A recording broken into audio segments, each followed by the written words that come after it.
Salut les pirates, salut les blomistes, salut les fêtards. Bienvenue dans cette émission spéciale Vacation. Bonjour les vacances pour fêter cet été de la meilleure humeur qu'il soit. Mmh. Aujourd'hui, Captain Crochet, accompagné de deux compères, Mathieu Blom, salut Mathieu, Bonjour à tous. bonjour, et the one and only Alex de la Fuite en vidéo. Bonsoir les amis. Euh, réunion des grands jours, j'ai envie de dire, réunion des grands esprits, pour fêter, pour célébrer, ouais, et puis pour parler d'une saga ensemble. C'est la première fois qu'on fait une émission simplement tous les trois. On s'était déjà retrouvés dans le live Schwarzenegger, mais là c'est la première fois qu'on est ensemble. Vrai, ouais. Et on va expliquer en fait à Alex de la Fuite en vidéo et à ses auditeurs le pourquoi du comment. C'est que avec Mathieu, on fait souvent des collaborations. Où on discute, on a une discussion qui tient sur YouTube, ça s'appelle de youtubeur à youtubeur. Et Mathieu me disait, y aurait-il une saga qui te brancherait de te replonger dedans avec moi, une saga qui dirait beaucoup plus de choses, qui nous correspondrait. Et ni une ni deux, pour moi, ça a cliqué tout de suite. Vacation, c'était la saga. Cette saga, en fait, connue et totalement, connue et pas connue. C'est mystérieuse finalement, qui reste très spé. Et puis, c'était encore une fois l'occasion de parler de mon amour de Chevy Chase. Et c'est pour ça que je dis, si on fait cette discussion sur Vacation, on doit être accompagné du cheviologiste en chef français, Alex de la Fuite en vidéo. Et donc, tu devais être avec nous, voilà, parce que c'est un sujet que tu maîtrises évidemment aussi à la perfection. Allez revoir encore les vidéos d'Alex quand il vous présente ses DVD. Vous comprendrez que Chevy a une grande place dans sa DVD tech et dans son cœur. Bref, comment dire, vous êtes des sociétaires de ma page et inversement. Donc, notre amour de Chevy, on en a déjà parlé en long, en large et en travers.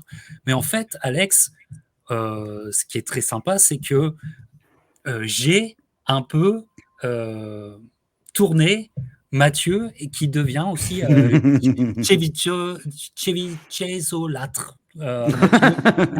Parce que pour toi, c'est... Ouais, c'est un peu ça, ouais. Voilà. Alors vas-y, parle-nous de cette réflexion. Vas-y. Non, mais oui, mais parce que en fait, je connaissais pas trop. Enfin, je connaissais, pardon, Chevy Chase de nom, tu vois. Ça reste un nom emblématique quand on s'intéresse un minimum au cinéma américain des années 80 et 90. Mais ça restait assez obscur pour moi. Tu vois, c'était un peu comme les Pauly Shore ou les John Candy. C'était assez loin de moi, ça me parlait pas trop, tu vois. Et c'est vrai que quand tu m'as proposé ce titre Vacation, comme ça, c'est vraiment pas la saga sur laquelle j'aurais pensé un jour avoir à m'exprimer. Et quand je t'ai proposé ce petit défi-là de parler d'une saga, je pensais vraiment pas qu'on irait là-dedans. Mais sur le moment, je me suis dit, bah vas-y, banco, parce que moi je suis quelqu'un qui aime aussi beaucoup découvrir de nouvelles choses. Et puis c'est vrai que même si je n'avais pas une connaissance aussi académique de Chevy Chase, bah, je me disais, il y avait sans doute, si le capitaine veut qu'on parle de ce sujet-là, c'est qu'il y a forcément quelque chose à en ressortir. Donc, allez, banco, on y va. Et puis, bah, du coup, avec plaisir, quoi, cette émission, parce que effectivement, j'ai eu l'occasion de découvrir il y a récemment, du coup, cette franchise. Et j'ai effectivement noté qu'il y avait énormément de choses à raconter sur le plan artistique, politique, vraiment. Ouais, vraiment, vraiment, vraiment. Et donc, Alex, j'ai fait acheter à Mathieu la collection complète. Lui, il a la complète, Mathieu. Voilà. En Blu-ray, Carrément. Carrément. Ouais. Dis-nous, Alex, on sait que tu es un fan de Chevy Chase, on sait que tu as la collection aussi complète depuis très longtemps, mais dis-nous, ton dernier visionnement de la saga au complet, ça remonte à quand? Ça remonte à jamais, je crois. Je crois que j'ai jamais enchaîné les films et en fait, pour te dire, je comptais le faire, enfin j'espérais pouvoir le faire, avant ce soir et j'ai pas eu le temps, bah, il y en a quand même 4. Mais Je crois que, même à l'époque parce qu'en fait, quand j'ai découvert, je les avais pas tous les 4. En plus, c'était à l'époque de la VHS et des vidéoclubs, donc il était même pas question d'en acheter parce que tu pouvais que les louer et pendant très longtemps, en France, on a eu accès qu'aux 2 premiers, le 1er puis, European Vacation. On va montrer les affiches Heu, qui sont magnifiques. ouais, de longues années plus tard, Mmh. j'ai découvert, Vegas Vacation, j'ai oublié le titre français, mais je l'ai découvert, je crois, en DVD, donc pour te dire que c'était très longtemps plus tard D'accord. et le sapin, les boules, j'adore le titre français qui est tellement, voilà et hem et celui-là, j'ai découvert encore plus tard et je crois que j'en ai revu après j'ai revu le 1, voilà, il y a quelques années. J'ai revu le 2 aussi, mais je me suis jamais refait les 4 d'affilée. Alors, j'adorerais faire ça parce que honnêtement, je pense que c'est violent. Enfin, je pense que Ah c'est oui, une expérience, je confirme. voilà. Je Je pense que confirme. c'est quelque chose, d'autant que, comment dire?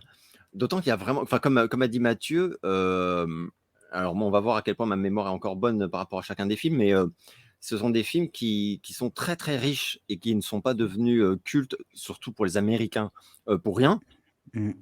et qui ont, tellement de niveau de lecture en fait et ça par contre je pouvais pas le soupçonner, ça on en parlera peut-être, mais voilà, Mmh. c'est des films qu'à à la découverte, bah, moi j'ai découvert le premier j'avais, 11 ans, 12 ans, voilà, donc je me suis pissé dessus de rire. Je riais, j'en avais mal au ventre, c'est rare. C'est-à-dire que je mettais pause parce que j'avais très mal au ventre, donc à force de rire, je ne pouvais plus respirer. Donc il fallait que je choisisse rire et décéder ou respirer. Donc à un moment je me disais: «Il va falloir respirer, donc il va falloir mettre pause». Parce que j'en pouvais plus, parce que je n'en pouvais plus et c'est là aussi où on va en parler, mais c'est comme quand c'est les bonheurs dans la vie, en fait. C'est quand tu tombes amoureux d'un acteur ou d'une Oui. actrice. Mais quand Mmh. tu as vraiment tu as le sentiment que c'est pas juste que tu découvres un chouette film ou que cet acteur il est cool ou machin, mais c'est que ça va au-delà, en fait. C'est-à-dire qu'il te touche, il appuie à chaque fois qu'il appuie sur un bouton, bah, c'est le tien, en fait. Donc ça marche. Mmh. Voilà, c'est un peu ce que j'avais découvert gamin avec Stallone. C'est-à-dire que quand Stallone voulait m'émouvoir, j'étais carrément en larmes et quand il voulait me galvaniser, j'avais envie de tuer tout le monde et c'est que l'acteur, te touche, en fait, quoi qu'il fasse. Heu Mmh. et Chevy Chase, c'est qu'à un moment où effectivement j'ai compris, mais même donc en tant qu'enfant, et Dieu sait que quand j'ai revu adulte les films de Chevy Chase et surtout peut-être encore plus que les autres, la saga, enfin les films Vacation, j'ai compris voilà énormément de sous-textes et de trucs que j'ai trouvé fabuleux chez lui et qui m'avaient évidemment totalement mais c'était passé au-dessus de la tête quand j'avais 12 ans. Quoi. C'est normal, c'est normal. Mais ça me faisait me dire aussi mais quel bon film, tous ces films, en fait, enfin, quelque part, quoi. Euh, Mmh. Sous la couche de très gros gags, mais ça, on va en parler. Parce que voilà, c'est vraiment les films particuliers où il faut vraiment pas s'arrêter à aucun élément, en fait. Parce Mmh. que c'est la fusion de tous ces éléments qui donne quelque chose de très, très intéressant, en plus d'être drôle. Mais l'humour, genre, je le dis toujours, hein, c'est comme la peur. Il y a aucun film qui fait rire le monde entier. C'est impossible. Mmh. Donc, c'est comme il y a aucun film qui fait peur au monde entier. Ça dépend de tes peurs et ça dépend de ton humour. Donc, moi, j'ai des amis, Chevy Chase, ils ont rien contre, mais ça les fait pas rire du tout. Mmh. Voilà. Ils disent pas qu'il est mauvais, mais ils disent c'est pas du tout mais mon humour à moi, quoi. Donc voilà. Mais là, c'est des films qui Et ne font pas d'ailleurs, que ça. oh, excuse-moi Vas-y, Alex, mais vas-y. d'ailleurs, justement, sur ce sujet spécifique, parce qu'on a déjà fait des portraits d'acteurs ensemble, et je Mmh, te remercie encore, Alex, mais ce nom, cet mmh, homme, Chevy Chase, c'est comme un catalyseur. C'est-à-dire que moi, par exemple, je me suis senti en familiarité avec Alex quand il a décroché les Chevy Chase. Non, non, mais c'est vrai, on se l'est déjà je dit, hein, comprends. Non, Alex. mais moi, ça m'a fait Et, pareil. et Ouais, ouais. sur, Mmh, et là, je fais ah putain, ouais, quelqu'un qui me c'est ça. comprend. Tu vois, un Ouais. Mmh. et c'est tellement spé et c'est tellement américain que c'est intéressant parce que là, on est vraiment dans de la passion. Euh, c'est peut-être lui qui nous appelle. C'est John On Ali sait qui jamais. appelle. On sait C'est jamais. moi je dénonce, hein, c'est John Ali. Désolé, Kirsten, on le salue. Et donc, voilà. Et puis, c'est une saga qui est tellement particulière dans ces sagas hollywoodiennes parce que c'est Mmh, une saga un peu foutraque. C'est une saga où il y a des Mmh. continuités qui ne fonctionnent pas. C'est une saga qui en 4 films, possède quand même 2 cultes classiques américains, vraiment 2 cultes classiques, c'est-à-dire le premier et Christmas Vacation, Ouais, le troisième, et ouais. Ouais. deux autres qui sont considérés comme enfin très très bassement par la critique, mais peut-être y en a-t-il au moins un des deux à sauver. Ça sera l'un de nos débats. Et simplement pour le dire que c'était tellement américain, que c'est comment ils l'ont travaillé en France, mais ça, c'est un discours que vous connaissez si vous êtes fan de nous, enfin plutôt vous nous suivez, vous êtes des abonnés, vous connaissez notre discours, c'est que sur Chevy, ils ont tellement mal travaillé le public Mm. français, le marché français, que moi, en fait, moi, j'ai mon souvenir français de Chevy Chase, quand j'étais petit, c'était cette affiche qui était sur les vitrines des vidéoclubs. Mais en aucune façon, je pouvais comprendre que c'était lié dans une saga. Oui. Je croyais que c'était un Mm. film unique. Tu vois, et après, quand je suis arrivé en Amérique et tout ça, et avec les amis, j'ai compris, ils m'ont fait comprendre ce que c'était. Et voilà. Et donc, depuis là, ça fait 15 Noël que celui-là, tous les ans, on se le mate, évidemment. Voilà, donc pour vous expliquer. Vas-y. Alors, si moi je peux me permettre juste une réflexion, c'est que je pense que Vacation, ce qui m'a sauté aux yeux en fait en découvrant cette franchise, c'est essentiellement pour le premier, vraiment dans un premier temps, mais c'est le catalyseur, vraiment le premier de cette idée-là, c'est que c'est un film américano-américain. C'est un film qui est fait par des Américains pour des Américains. Ouais. Et c'est pour ça que, mais on va revenir dessus, je pense, c'est pour ça que le 2 notamment est complètement claqué par terre, parce qu'il rate sa cible en fait. Il parle de quelque chose qui ne le concerne pas, c'est-à-dire les cultures, on va dire, européennes. Celui-là.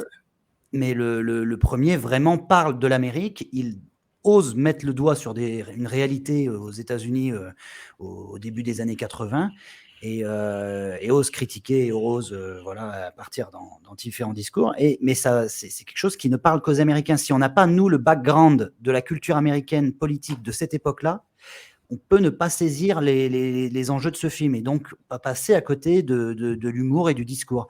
Et je pense que c'est ce qui s'est passé. Pourquoi ces films-là ne sont pas très connus ici? Pourquoi Chevy Chase lui-même n'est pas très connu en France? Je pense que c'est parce qu'il y a un manque de compréhension. Il y a quelque chose qui colle pas. Ça matche pas, si tu veux. Mais tu sais, c'est un peu comme les films de Will Ferrell plusieurs décennies, enfin 2 décennies plus tard, qui sont très mal distribués en France parce que ça ne parle pas en fait au public français. Il y a un vrai décalage entre les deux, quoi. C'est une question de culture, je pense. C'est très vrai. Très, très vrai. Et Will Ferrell, qu'on aime aussi, évidemment. Très vrai. Alors, avant de commencer à rentrer de plein pied dans le culte classique qui est ce premier film, j'aimerais redire, j'avais déjà parlé avec Alex, j'aimerais redire que le ton du film, c'est le ton d'une époque et c'est le ton qui est donné par un magazine des années 70 qui est énorme, qui s'appelle National Lampoon. Et le créateur de National Lampoon est un homme qui a écrit Caddyshack, je ne sais pas comment ça s'appelle en français, Animal House avec John Belushi, et ensuite il est mort malheureusement. Mais il y a un film que je vous conseille tous sur Netflix.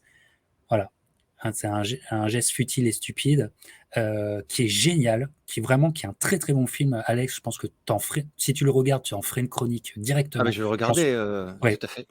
Et qui explique, et qui vient d'un livre. Voilà, il y a un livre sur lui qui est un ami de Chevy Chase. Parce que Chevy Chase, lui, en fait, est avant tout un écrivain. Ils disent writer, mais writer, ça veut dire aussi créatif. Hein, tu seras d'accord avec moi, Alex. Ouais. Et dans les années 70. Et dans National Lampoon, Chevy écrit, mais il y a aussi la version radio de National Lampoon qui va cartonner dans les années 70, où ils ont un humour hyper acerbe. Tu sais, vraiment, ils sont et ils sont à l'avant-garde. Et Chevy, après, avec SNL, Saturday Night Live va devenir une méga star. C'est expliqué dans le film. C'est expliqué tout ce passage-là. Voilà. Et d'ailleurs, ce qui est incroyable à parté, c'est que c'est Joel McHale qui est l'acteur qui fait Chevy dans ce film. Et Joel McHale travaillait avec Chevy sur la série Community. Et Chevy, ça s'est mal fini cette histoire. Et McHale a toujours été entre deux eaux, entre les gens qui étaient anti-Chevy et il a toujours une forme de respect. C'est une relation d'acteur qui est incroyable. Bref, c'est une aparté, on en reste là, mais ça vaudrait une vidéo en soi, tout simplement. Donc le ton est là. Et en fait, Chevy en 83, il est de 43, Chevy. Il a 40 ans. Il a eu déjà des films et tout. Et Vacation, il faut vraiment que ça marche pour lui. Et ça va marcher. Harold Ramis est derrière. Et surtout John Hughes. Pourquoi ? Parce que l'histoire vient John Hughes avait écrit dans National Lampoon, je crois en 77, je crois, avait écrit un texte, une novel de quelques pages sur des vacances qu'il avait vécues. Et je crois que ça s'appelle Vacation 58. Voilà. Et ce texte avait tellement marqué que les studios avaient acheté les droits, notamment Paramount en premier, et après Warner avait acheté les droits de cette histoire. Et donc c'est pour ça que Vacation, il y a du John Hughes derrière. Mais c'est le John Hughes énervé. C'est les John Hughes parce qu'il faut comprendre, c'est que c'est totalement punk. Et moi, ça sera le titre de ma vidéo. Bonjour les vacances. C'est une saga trop punk pour être familiale. Et donc, arrive ce film, et ça va être un succès génial, mais au fur et à mesure des visionnements, je trouve que ce film est... Alors, politique, c'est peut-être un grand mot, mais je trouve que Chevy et Ramis trouvent les angles pour faire un portrait de l'Amérique, comme le dit Mathieu, incroyable. Et il y a cette scène, Alex, tu me diras si tu es d'accord, mais cette scène de l'achat de la voiture, où en fait, Chevy mais représente tellement Rien que l'homme, d'y penser. voilà, le quarantenaire, très fier d'avoir atteint la middle class, qui veut se faire plaisir, et qui en même temps, parce qu'il est de la middle class, se fera arnaquer. Et je sais pas, mais je trouve mais cette scène est un portrait de classe sociale d'une époque qui est incroyable, en fait, quand je l'ai revu encore dernièrement. Alex. Ah oui, mais tu as très bien planté les trucs. Et en fait, il y a quelque chose d'extrêmement violent dans l'humour de ces films. Et Mathieu a direct relevé le truc, moins dans le deuxième. Mais bon, on va en parler. Effectivement, le deuxième, il y a beaucoup de coups d'épée dans l'eau. Et on se demande un peu ce qu'on regarde. Mais et après, ça va repartir, je trouve, en tout cas, sur les deux suivants. Et là, à nouveau, il n'y a pas de problème. Je suis d'accord. Sur le premier, c'est quand même vraiment un travail d'orfèvre, quoi. C'est-à-dire qu'effectivement, chaque scène, même les plans, les acteurs, tout le monde a l'air d'être totalement à fond et d'aller vraiment sur la même route, quoi. Donc tout match, quoi. Après, ce qui est impressionnant, c'est vrai, c'est que ça cogne dur, quoi. Ça cogne quand même assez dur, et que le personnage de Chevy Chase, qui va d'ailleurs le suivre toute sa vie, avec celui de Fletch aussi, mais quand même celui-là pas mal. Il y a quelque chose de à la fois touchant, parce que c'est de la middle class, mais de la middle class, comment dire, avec toute la suffisance de l'époque aussi, hein, parce que je ne suis pas certain qu'aujourd'hui la middle class américaine corresponde à ça. Mais par contre, dans les années 80, oui, à 2000%, à 2000%. Et une forme d'assurance et de naïveté qui tantôt est terrifiante, mais vraiment, et le film y va, c'est-à-dire qu'on va en parler, mais il y a des scènes où vraiment c'est presque malaisant, comme disent les jeunes d'aujourd'hui, et des moments où c'est tellement pathétique, et moi c'est un humour qui me parle énormément, c'est l'humour du pathétique. Et Mathieu parlait de Will Ferrell, qui est mon idole absolue en activité en termes de comique, et je retrouve avec Jack Black aussi, que j'adore, mais bref, c'est vraiment les deux piliers pour moi qui représentent l'humour américain, qui me parlent. Et parce qu'il parlait à la fois à l'enfant que je suis encore, avec un côté très demeuré, et en même temps à l'adulte assez amer, voilà, qui a un regard très ironique sur beaucoup de choses.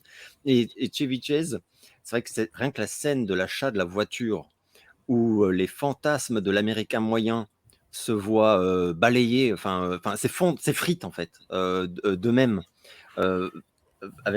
dans cette scène, en fait. Et à travers en plus le symbole de la voiture. Et on sait qu'aux États-Unis, peut-être même encore plus à cette époque-là où tu avais la Firebird, enfin, tu avais les Corvettes, c'était beaucoup plus accessible. Aujourd'hui, finalement, si tu n'as pas les moyens d'avoir une Porsche ou une Ferrari, il n'y a pas vraiment de marché pour les voitures un peu sexy, on va dire. Ou, voilà. À l'époque, c'était finalement assez facile, si tu gagnais bien ta vie correctement, enfin, d'acquérir une voiture assez spectaculaire, dans sa forme en tout cas. Et, et là, vraiment, c'est assez cruel. Cette scène, elle est assez cruelle. Et il y a beaucoup de cruauté dans ce film. Ouais. Mais ça, quand Et t'es c'est gamin, par vraiment exemple. National Lampoon, c'est vraiment Ah la oui, ah oui. certification du ton National Lampoon. Mais moi, je t'écoutais en parler tout à l'heure et je réalisais que ça fait partie des films, avec quelques autres bien sûr, qui m'ont vraiment montré l'Amérique, enfin, comment dire, qui m'ont appris beaucoup sur l'Amérique. Mais assez inconscient, hein, enfin, c'est-à-dire que voilà, mais qui m'ont quand même appris beaucoup. Quelque part, je le dois à Chevy Chase parce que mine de rien, avec ce qui est fort pour moi avec Clark Griswold, là, c'est que d'une scène à l'autre, il fait de la peine, où il est insupportable. et, mais c'est pas simple en fait. Et il ondule en permanence. Enfin, il tangue quoi. Et ça, c'est putain. Mais c'est l'écriture. Et tu parlais de son travail de writer. Et ça se sent tellement. Voilà quoi. Et ça me rappelle d'ailleurs l'interview de Carpenter quand il parlait de leur collaboration sur L'Homme Invisible. Et voilà, je pense pas. Enfin, c'est un acteur qui ne demande pas mieux que d'aller un peu au-delà de juste. Enfin, c'est pas un mec qui se ramène et qui dit c'est quoi ma ligne, ok, oui chef. Non. C'est quelqu'un qui veut collaborer, qui se ramène avec des idées. Enfin, bon. Et là, je pense. Et qui modèle, je pense qu'il se connaît très bien. Je le dis, Oui. Vacation, c'est vraiment son gros carton après la télé. Il y a eu plusieurs essais, notamment avec Goldie Hawn, mais ça n'a pas breaké fort. Vacation, ça break fort. Et ça break à 40 piges. Et à 40 piges, il sait qui il est, et il sait ce qu'il veut, et Oui. il sait comment modifier les choses. Mais dans le... Comment dire, je suis allé refaire toutes les interviews de Chevy à cette époque de 83, je me suis régalé. Et il le dit en fait. Il le dit que donc c'est un script de John Hughes, il a remodifié un peu pour lui, mais ça reste du John Hughes, il le confirme. Et il confirme aussi qu'il y a une vision sur l'Amérique. On regarde cet extrait. But you're showing America. There's a seedy side to America that we do show here and there. There's a little to it in the cousins we visit, a great deal of poverty there, and there's a... Voilà, il dit qu'il y a une phase de l'Amérique qu'ils ont voulu montrer, notamment avec le cousin qu'ils vont visiter. Voilà l'extrait. Donc, excuse-moi Alex. Non, mais c'est exactement ça. Et par exemple, je me souviens, et ça dès l'enfance par contre, que la visite au cousin, mais ça m'avait choqué, hein, je le dis honnêtement, hein, ça m'avait choqué. La scène est violente. Ah ouais, mais même sur tout ce qui est suggéré, genre on n'est pas, enfin il y a des trucs, c'est chaud quoi, c'est très glauque. Ah oui. Bah, il y a même il y a une blague, comme sur l'inceste qui serait impossible de faire. Carrément. Ouais. Voilà, impossible de faire aujourd'hui. Il y a l'inceste, il y a l'alcoolisme, il y a plein de trucs. Bon, l'incest, c'est vraiment très choquant. Mais et en même temps, le regard de cette famille, Griswold, enfin le regard de ce couple, où finalement, bah, c'est très, comment dire, ça te montre vraiment quelque chose de l'ordre de l'individualisme qui est très vrai, mais qui est horrible à voir. Cette espèce de non, mais tant que ça nous... Tant que le mec il dégueule, ça va. Dès lors que c'est sur tes chaussures, ah bah non, bon, tu vois. Et voilà, il y a quelque chose de... C'est terrible. Même avec la vieille, quoi. Enfin, moi... Ah oui, mais tu sais, alors je vais peut-être aller un peu loin, mais sur ce portrait en fait de deux classes sociales qui sont là, moi je trouve qu'il y a presque même un regard célinien, parce que même les rednecks, ils sont pas sauvés par le fait qu'ils galèrent, économiquement et tout ça, ils sont aussi bas dans leurs instincts, dans leurs émotions. Ils veulent profiter aussi de Clark de façon Ouais. outrancière et tout ça. Enfin, Ouais, c'est ça, ouais. personne n'est récupéré, quoi. C'est un film d'une violence punk, mais que je ne retrouve plus, quoi. Ah mais l'Amérique prend cher, hein, dans ce film, c'est Ouais. indéniable. Je veux dire, moi la scène que j'ai en tête, c'est, quand il se vautre dans le désert du Nevada avec sa bagnole et Ah, on qui va y commence aller, à partir ouais. et Regarde. voilà et ben voilà et qui commence à partir tout seul dans le désert en se disant: «Bon, bah, c'est bon, vous inquiétez pas» et là, tu as 2 Amérindiens sur leur cheval qui le voient et qui lui disent: «Mais quel pauvre con», tu vois? Et Voilà, oui.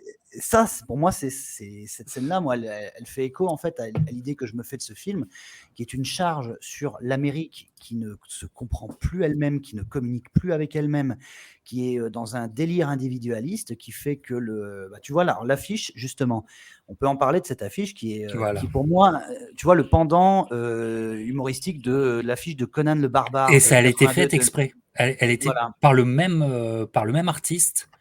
Elle était faite justement comme tu le dis, Mathieu. Et ben voilà et si tu veux, à cette époque-là, dans les années 80, début 80, on est parti dans un trip, très individualiste avec la puissance retrouvée, la puissance, l'American way of life, le self-made man, tu vois? Ce côté-là avec des icônes comme Rambo, enfin Rambo encore pas trop puisqu'on est encore sur le premier film à ce moment-là quand Vacation sort, mais surtout Rocky. Moi, je pense à Rocky 3 qui sort à peu près dans la même zone et Rocky 3, c'est la famille au service Un d'un avant, personnage. ouais. Tu vois, c'est un personnage enfin, c'est la famille qui est au service de ce personnage pour sa réussite individuelle, duquel doit découler tout un tas de réussites qui doivent ensuite permettre à son entourage de bénéficier de tout ça, en fait, si tu veux. Et le problème de Vacation, c'est que effectivement, on a Chevy Chase qui est au centre du truc, mais il est au centre du truc simplement parce que c'est le père de famille. C'est celui qui nourrit la famille, j'ai envie de te dire. Alors que globalement, Et c'est lui qui a une lubie, tu vois, c'est une oui, lubie un peu égoïste. C'est c'est lui ça. qui est, voilà. Donc là, de ce côté-là, on rejoint l'aspect individualiste, mais le film s'intéresse quand même beaucoup à la famille. Je veux dire, les personnages autour de lui sont très soudés autour de ce personnage-là et finalement tombent dans les mêmes travers que lui. C'est un film sur une classe qui est niée presque par le cinéma d'alors, parce que la middle class dans les années 80, je sais pas, j'ai pas l'impression que ça intéresse vraiment les studios. On préfère des personnages qui se font tout seuls et qui se construisent et qui deviennent des héros. On va vraiment c'est des personnages, tu vois, qui partent dans une quête.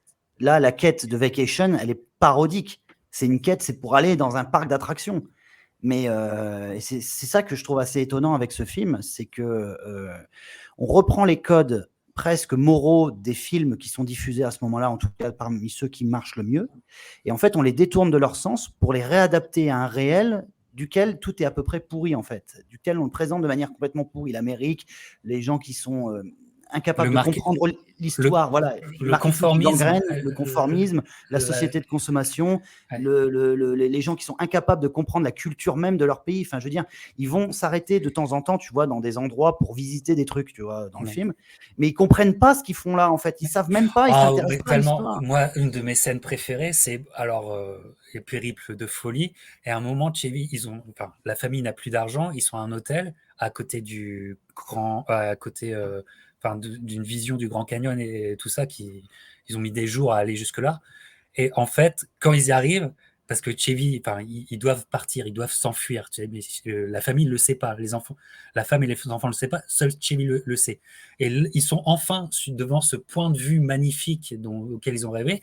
Et t'as Chevy qui arrive, ah c'est beau, hein. Oui, oui, allez on se casse. Tu sais, j'arriverai pas à le faire, mais si vous le voyez, vous allez péter de rire parce que l'humour physique de Chevy est vraiment là. Mais je rebondis sur ce que tu dis, Mathieu, parce que ce que tu ressens, c'est une note d'intention qui est clairement dans le film, parce que tu pourrais te dire on extrapole trop et tout ça. Non, c'est pas du tout. J'en veux pour preuve le passage de Chevy Chase chez Johnny Carson au Tonight Show pour la promotion. On est en juillet 83 pour la promotion du film qui sort le 22 juillet aux États-Unis. Et en fait, pour amener le film et pour expliquer l'affiche, Chevy et Johnny Carson vont faire une sorte de petit sketch sur un truc qui devient phénoménal à l'époque, c'est le marketing des jouets de films et de séries. Comme il y a pour Star Wars déjà à l'époque, hein, George Lucas est devenu riche grâce à ça et tout, mais en fait pour tous les films, il y a une sorte de comment on appelle ça de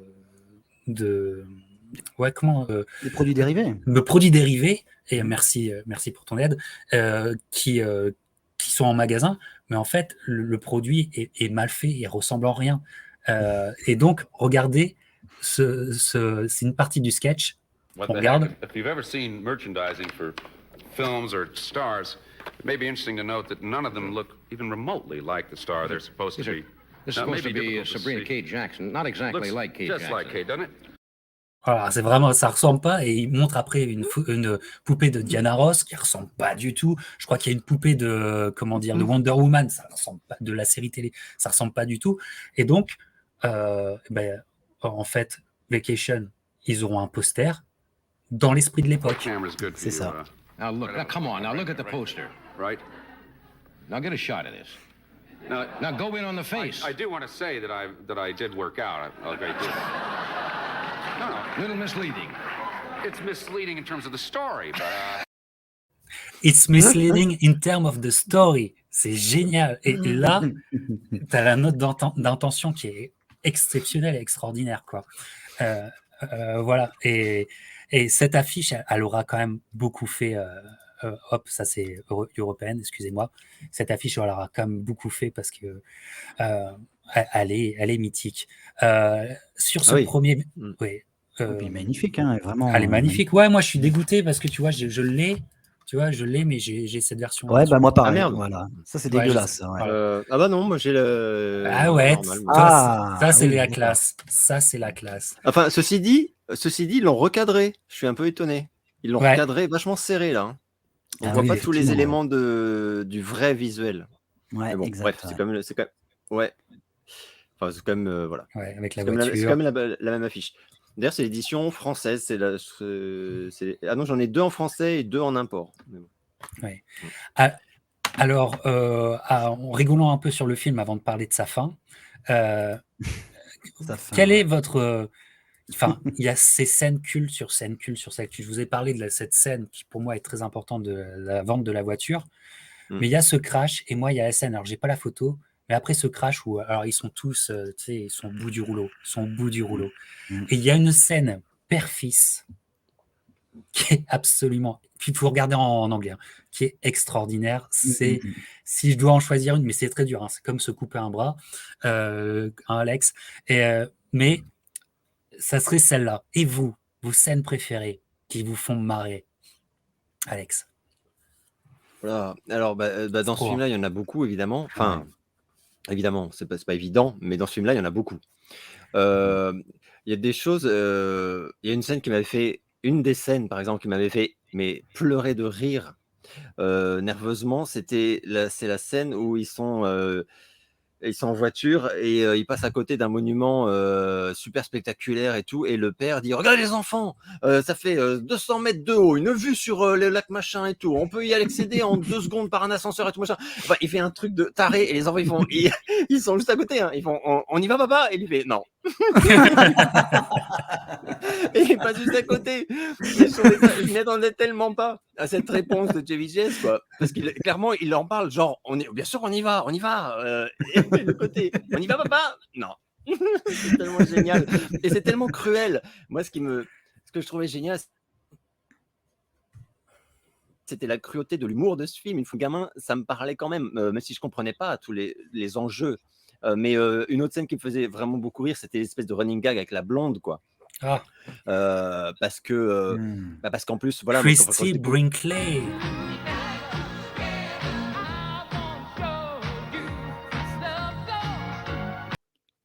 J'arrête là. Mais rien que de revoir ça, mais j'en peux plus, quoi. La danse avec le sandwich, mais c'est parfait. Mais qu'est-ce qu'ils ont dû se marrer.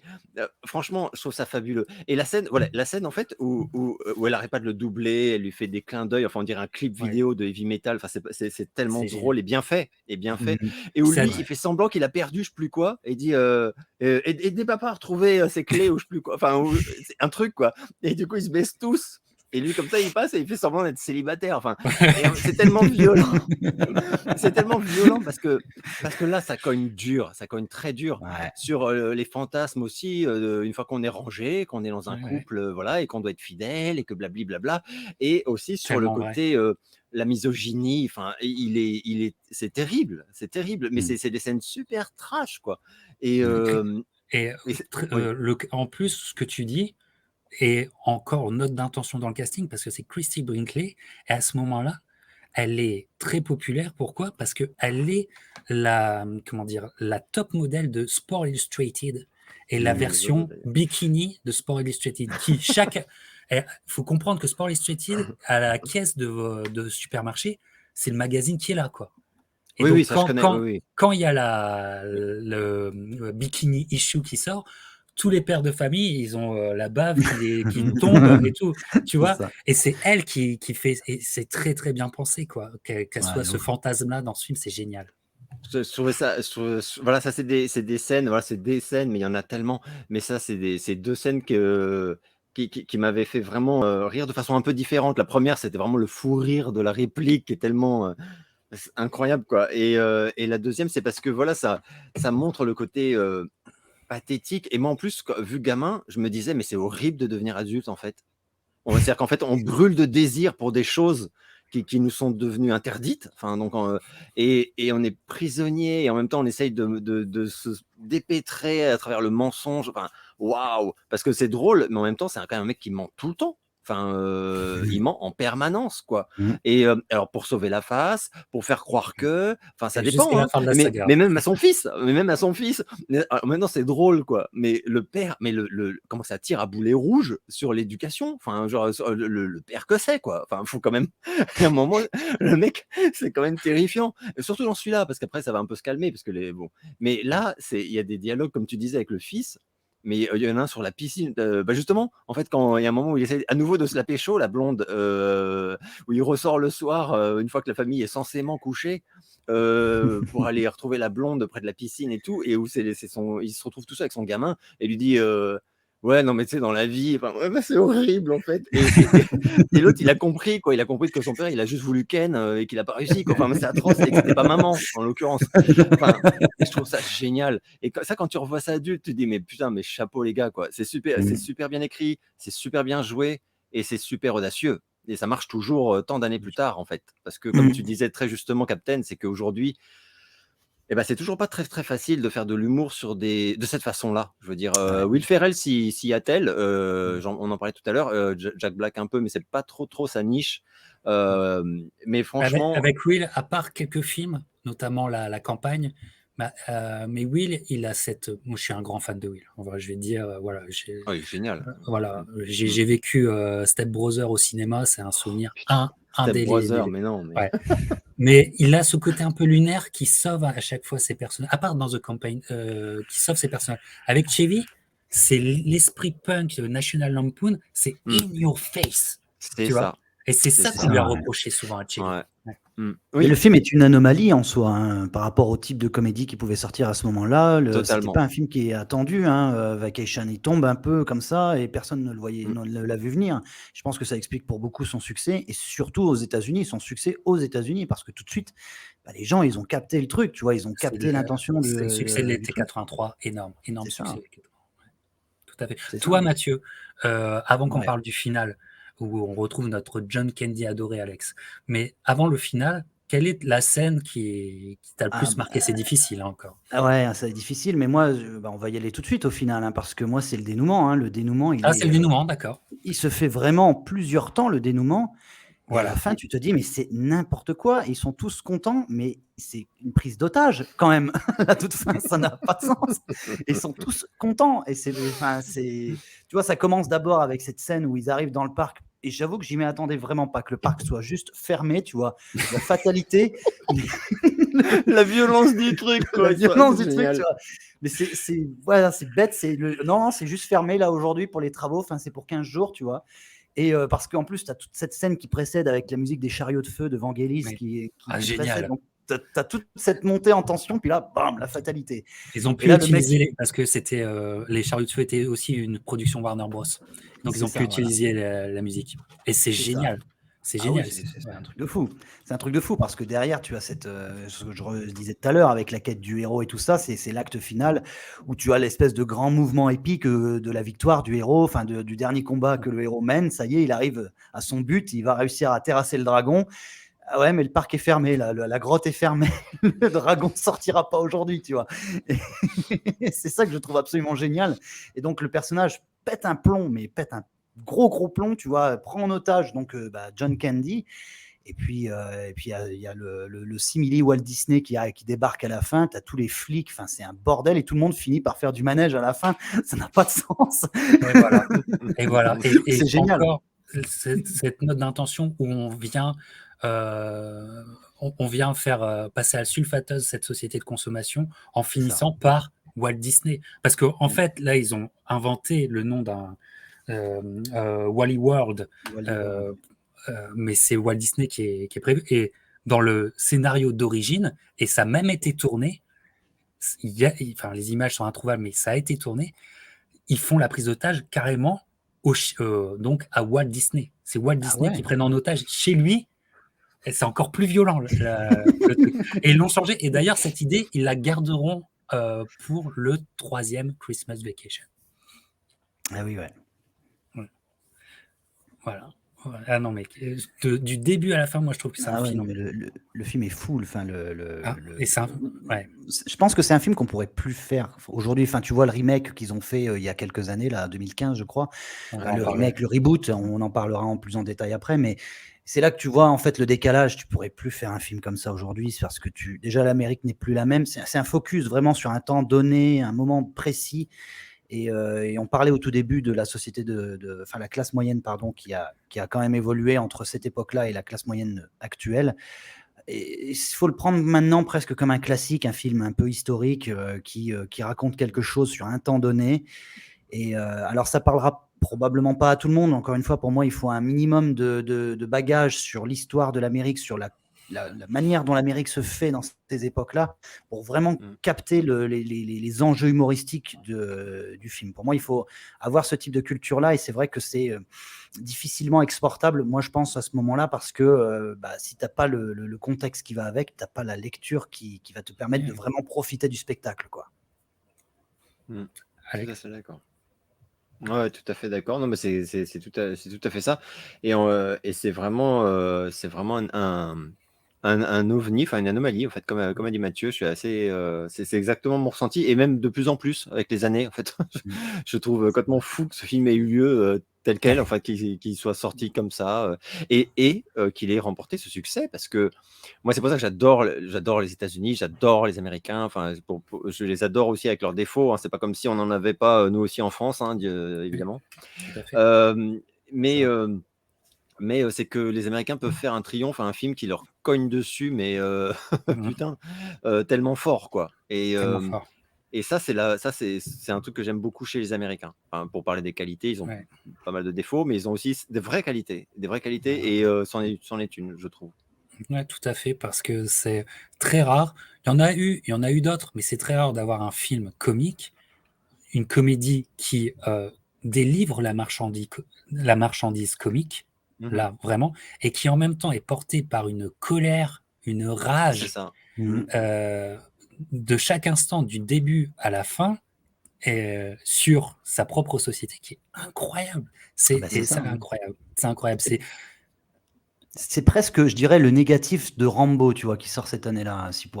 Parce que Rambo, c'est pareil, c'est une espèce d'acquis de conscience sur l'histoire récente du Vietnam par rapport à ça. Et donc, c'est l'Amérique qui se regarde elle-même, c'est l'Amérique qui se fait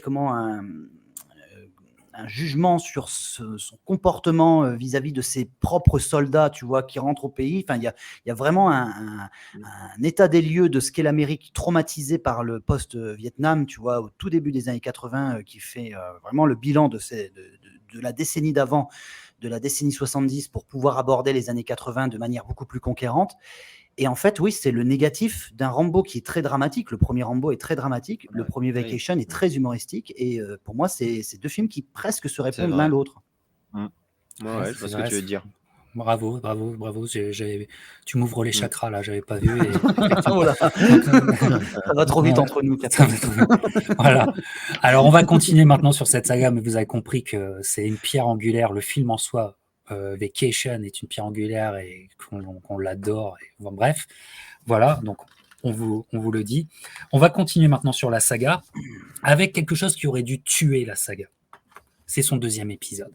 Ouais. Son deuxième épisode, on parlera après du retour tonitruant de la saga, mais sur le deuxième, moi, c'est un film qui me déplaît parce que, comme l'a dit Alex tout à l'heure, c'est des coups d'épée dans l'eau, ça tape à côté.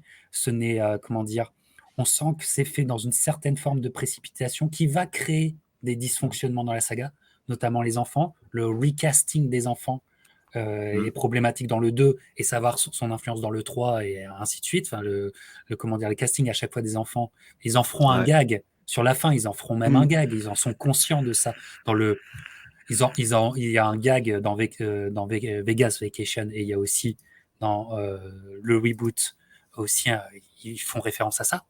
Mais bref, c'est un film qui aurait dû être fait peut-être 1 an plus tard. Pourquoi? Parce que ça arrive en 85 et 85 c'est l'année de Chevy. Et ça se voit que Chevy ils ont fait ça trop vite parce que c'est entre Fletch et Spies Like Us. Et il y a un truc même dans la cinématographie parce que le premier film, il y a des belles images. Enfin, il y a une belle cinématographie. Ah oui, tout à fait. Oui, oui. C'est Il est un très film. léché, c'est très beau. Exactement. Ouais. C'est un Ça film reste léché. un bon road Voilà. movie également, hein, à côté d'être une comédie. Voilà. C'est vrai. European, la plus belle chose qu'il y a, c'est le poster. Tu vois, c'est vraiment le Ah oui, poster bah qui est ça, la plus belle chose qu'il y a parce que même la cinématographie, il y a des choses. Alors, il y a 2-3 gags qui me font rire quand même, mais il y a autant le premier tape juste, autant le deuxième tape à côté. Et la scène d'intro où ils veulent refaire une sorte de blague incestueuse, si je puis dire, là, ça te met juste mal à l'aise. Là, ça te met juste mal à l'aise. Ça, c'est un exemple. Voilà. Moi, j'aime bien le running gag de l'anglais à chaque fois qui se fait écraser, etc. Qui fait, oh, tout va bien, tout va bien. Ça, c'est mon gag préféré du film. Mais sinon, c'est très décevant. Et normalement, ça aurait dû tuer la saga. Et ça ne l'a pas tué. Pourquoi? Parce que Chevy, c'est les années 80. Dans les années 80, il a réussi à faire ressusciter la chose en 89. Mais sur European Vacation, j'aimerais avoir votre ressenti.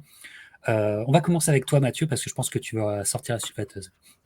Bah écoute, j'en sais rien, mais en tout cas, oui, non, pour moi, c'est le plus mauvais de la saga, indéniablement, y compris même en comptant le reboot, parce que c'est un film qui est trop. Enfin, j'ai l'impression, effectivement, tu disais, il est précipité, il est produit de manière précipitée, et effectivement, ça se ressent.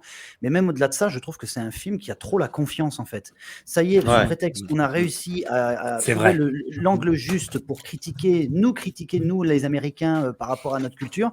Et ben maintenant, on va essayer d'exporter un peu ce modèle-là pour voir comment on peut critiquer également les Européens. Sauf que là, il se rend illégitime en fait de ce côté-là. C'est-à-dire qu'à partir du moment où il commence à critiquer les Italiens, les Allemands, les Français également, les Britanniques, quand bien même ce soit drôle ou pas, ils ne sont pas légitimes pour le faire de cette façon-là, parce que ces personnages-là, ils ne sont pas censés faire ça, en fait. Ils ne sont pas censés critiquer les autres. Ils sont censés s'analyser eux-mêmes, se donner un état des lieux de ce qu'ils sont et du monde dans lequel ils vivent. Mais à partir du moment où on arrive en Europe, c'est déjà fini, en fait. C'est déjà trop loin. Vous n'êtes pas dans la même culture. C'est en fait le barrage qui va dans un sens, qui fait que nous, en tant que Français, si on n'a pas le bagage pour comprendre ce type de film parce qu'on n'a pas le contexte, parce qu'on n'a pas ça, et ben, il va aussi dans l'autre sens. C'est-à-dire que... tu vois, ils peuvent pas nous comprendre nos enjeux à nous, nos problématiques, alors au milieu des années 80, qui sont les uns et les autres, enfin voilà, peu importe. Mais en tout cas, ce qui est sûr, c'est que là, le film est juste une batterie de clichés, mais éculés de chez éculés sur les Français, les Allemands, les Italiens. C'est un film que je trouve assez insupportable. Et puis de toute façon, le film se tire une balle immédiatement dans le pied dès le début, parce qu'à partir du moment où tu imbriques cette famille qui appartient à la classe moyenne et qui est censé être un modèle pour les classes moyennes des années 80, à partir du moment où tu les places à la télévision, dans un jeu télé qu'ils vont gagner, et bah, tout de suite, il sort du game, en fait. Parce que ça, c'est quelque chose dont les classes moyennes n'ont pas accès. C'est de gagner à la télévision. C'est un truc tellement unique, c'est un truc tellement qui sort du chapeau, ça arrive à quasiment personne, qu'à partir du moment où cette famille, tu la rends unique pour ce qu'elle est, et ben, par rapport à cette histoire-là, bah, tu perds la force d'identification qui faisait le charme du premier film. Voilà, tout le monde pouvait se reconnaître dans le premier film parce que les situations présentées pouvaient être déjà vues ou plus ou moins associées à du déjà vu pour les gens qui regardaient ce film-là. À partir du moment où tu les places à la télévision, c'est quelque chose qui paraît déjà un peu trop extraordinaire pour les gens de cette époque-là et même après. Donc, tout ce qui se passe dans le film n'a pas de sens. Tout ce qui se passe est un peu invraisemblable et en plus, c'est cliché. Alors, effectivement, oui, il y a ce clin d'œil à comment l'acteur, c'est Eric Idle, qui était un des Monty Python, si je me souviens Ouais. bien. Donc, tu as cette espèce de petit sketch un petit peu rigolo où le gars, effectivement, dit voilà, non, il n'y a rien, vous inquiétez pas. Oui, bon, c'est un clin d'œil au Monty Python. Le film essaye de se dire oui, bah, vous voyez, on sait qui est Eric Idle, voilà, on sait qui sont les Monty Python, on va essayer de faire un petit clin d'œil, voilà, on s'intéresse quand même à vous, les Européens. Mais bon, non, moi, ce Il y a film-là, quand même, ouais, chaud. alors vraiment, là, c'est pour essayer de sauver un truc, mais il y a quand même une réflexion avant l'heure sur les sextapes, quand même. Par Ah contre. oui, à Ça, la par fin, oui, avec contre, la daronne. ouais, le début et la fin. Mais c'est vrai que nous, on est ultra fans du premier, mais ce European Vacation, il est spécial parce qu'on le sort toujours un peu du lot, Alex. Eh ben oui, parce que comme a très bien dit Mathieu, en fait, rien ne va. Enfin, d'une certaine façon, rien ne va. Et et effectivement, enfin moi, mais même je me souviens vraiment à sa découverte. Alors, j'étais quand même pas bien vieux. J'étais perplexe. Mais dès le jeu télévisé, je disais, mais ça colle pas à la famille que j'ai vue dans l'autre film. Elle ferait pas ça. Enfin, ça collait pas. Déjà, ça ne collait pas. Et ensuite, en fait, il y a un truc, c'est que il se tire des balles dans le pied très vite. Parce que effectivement, on nous annonce, mais c'est voulu, hein, mais c'est une très mauvaise idée, c'est juste ça, quoi. On nous annonce que effectivement, ça va être la farandole de la moquerie facile. Mais c'est tellement l'antithèse du premier film. Le premier film, c'est tout sauf de la moquerie facile. C'est tout sauf des gags de merde sur ah bah dis donc. Enfin, c'est vraiment gênant. Il y a un moment, en fait, ce film, effectivement, il est douloureux à regarder entre guillemets. Faut quand même pas exagérer, mais il est médiocre. C'est médiocre. Et ça fait chier parce que justement, la médiocrité, c'est pas du tout ce qu'on a eu avec le premier film. Mais à aucun moment. Et là, c'est un étalage de médiocrité. Et comme a dit Mathieu, de temps en temps, il y a quand même une vanne drôle, faut quand même pas. Oui, évidemment. Enfin, moi, je me souviens, il y avait 2-3 scènes qui m'avaient fait marrer, mais c'est des trucs complètement ridicules et qui n'ont aucun lien avec le film. Enfin, c'est-à-dire qu'en fait, c'est des gags limite visuels. Je me souviens qu'à un moment, il est devant un miroir et il sort le ventre et il fait avant, après. Enfin, bon, oui, ça m'a fait hurler de rire, mais il aurait pu le faire dans un sketch qui n'est pas un film. Enfin, je veux dire que ça n'a aucun. Enfin, voilà, c'est juste un truc visuel à la con. Et il y a 2-3 scènes comme ça. Tout le reste, il y a vraiment quelque chose de. Ils ont brodé sur rien, en fait. Enfin, sur quasi rien. Et en plus, il y a quelque chose de pas très agréable. Et c'est exactement ce qu'a dit Mathieu. C'est-à-dire qu'effectivement, là où ça pourrait être bien, parce que c'est pas tellement que l'idée est mauvaise, c'est que l'idée ne colle pas au concept de cette famille, du film et tout, etc. C'est qu'il y a un côté, les Américains se foutent de la gueule des Européens. C'est hilarant, vous allez voir, tout le monde en prend plein la gueule. Et en fait, bah non, parce que d'abord, c'est pas très bien écrit, donc du coup, en réalité, ça tire souvent à côté. Donc, je sais pas, moi, j'ai pas l'impression que ça tape très juste, en tout cas, sur ces pays-là. Et qu'en plus, du coup, la machine s'essouffle très vite. Mais très vite. Et je me souviens même qu'il y a un ventre creux dans le film. Il y a un moment où on se dit putain, mais ça ralentit. Enfin, qu'est-ce qui se passe? Et après, ça repart un peu. Et bon, avant la scène de, tu sais, et tu de la sens qu'à danse l'écriture, ça a tyrolienne. été douloureux. En fait, tu sens qu'à l'écriture, il y a des moments où je pense, hein, ils ont souffert. Parce que Physiquement, vraiment, parce que vraiment, c'est compliqué. Et oui, parce qu'en plus, comme pas mal de films qui ne racontent rien et qui sont mal fichus, ça va trop vite. Donc, ça va trop vite en plus. C'est-à-dire que voilà, c'est un enchaînement de sketchs, de gags, de trucs, mais ça va trop vite. Enfin, c'est parce qu'en fait, ils n'ont pas l'intelligence d'écriture de développer à chaque fois Il y aurait peut-être un moyen, il y aurait peut-être eu un moyen de faire un peu moins mauvais, mais il fallait prendre un peu plus son temps peut-être. Donc, et le film ne le fait pas du tout. Le film ne fait pas du tout, et il trace, il trace. Après, il se prend les pieds dans le tapis, il se ramasse, donc tout d'un coup, ça traîne. Et après, ça repart un peu n'importe comment en titubant, et c'est fin. Voilà. Mais et honnêtement, heureusement qu'on a Chevy Chase, qui quand même de temps en temps est drôle parce que Chevy Chase, quoi. Donc Ouais. oui, si le mec il est quand même marrant, quoi. Mais heureusement, parce que c'est dans l'écriture, dans la tout, et comme me disait Mathieu, c'est moche en plus. Le film est moche. Enfin, visuellement, il est Ah, il est moche. moche. Enfin, il est fainéant, on va dire. Tu sens qu'il n'y a aucun travail sur la photo, il n'y a aucun travail sur rien, quoi. Alors que dans le premier, mais c'était tellement bossé, enfin, ça se voyait. Tout était bossé, on aurait dit des fois des tableaux, c'était parfait, quoi. C'était parfait. Donc oui, énorme chute de qualité à tous les niveaux. Incompréhensible. Ouais, Incompréhensible. de ce que j'ai compris, c'est John Hughes, il est crédité sur le film, mais en fait, il est crédité parce qu'il a juste créé les personnages, en fait. Et ils Ouais, l'ont mis un Comme peu ça en se fait avant, parfois, ouais, c'est super voilà. choquant, ça m'énerve quand ils font ça. Ouais. Ouais, ouais. Et Non. alors qu'il n'a pas du tout participé à l'écriture, et ça se ressent, mais Il Bah sera oui. plus impliqué dans ce qui va arriver après. Il sera plus c'est ça. Ah impliqué. oui, Et moi, complètement. Ouais. j'aimerais savoir, là, j'ai toujours pas, mais je finirai par savoir, c'est les tournages. Parce qu'il y a. Est-ce que Fletch était fini quand il tourne Open Vacation? J'en suis pas sûr. Et ça se voit, c'est incompréhensible. Il sort presque coup sur coup, il sort European Vacation et Fletch. Et c'est presque, tu vois, son pire film et son meilleur film en 2 mois. Mm. Ça n'a aucun sens. Il y a une précipitation, ouais. Il y a une précipitation, c'est sûr.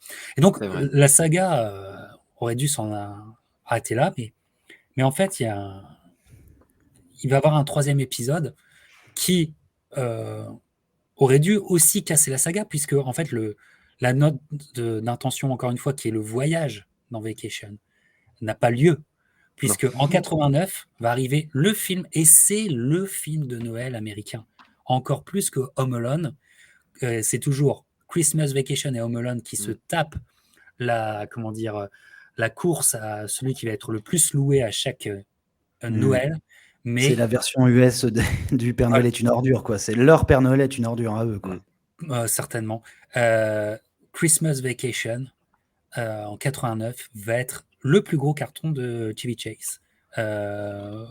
Et vraiment, c'est un film. Alors, encore une fois, très bon casting par contre, parce que là, il n'y a que des très bons acteurs. Bon, on n'a pas parlé de Beverly D'Angelo qui fait génial. fait Hélène et qui le fait parfaitement. Heureusement qu'elle est là aussi. Hein. C'est vraiment un très très bon couple. Ah oui, c'est un pilier. Chevy et elle, c'est un très très bon couple. Mais les enfants sont, c'est Juliette Lewis et c'est un autre acteur très connu qui font les gamins et c'est des bons acteurs. Donc ça marche bien, même si le gamin, alors que je crois que c'est lui qui est plus âgé que la fille, maintenant ça devient le plus jeune que. Enfin, bref, faut pas trop regarder. Là-dessus, il faut pas trop regarder, tu vois. Non, pas trop, non.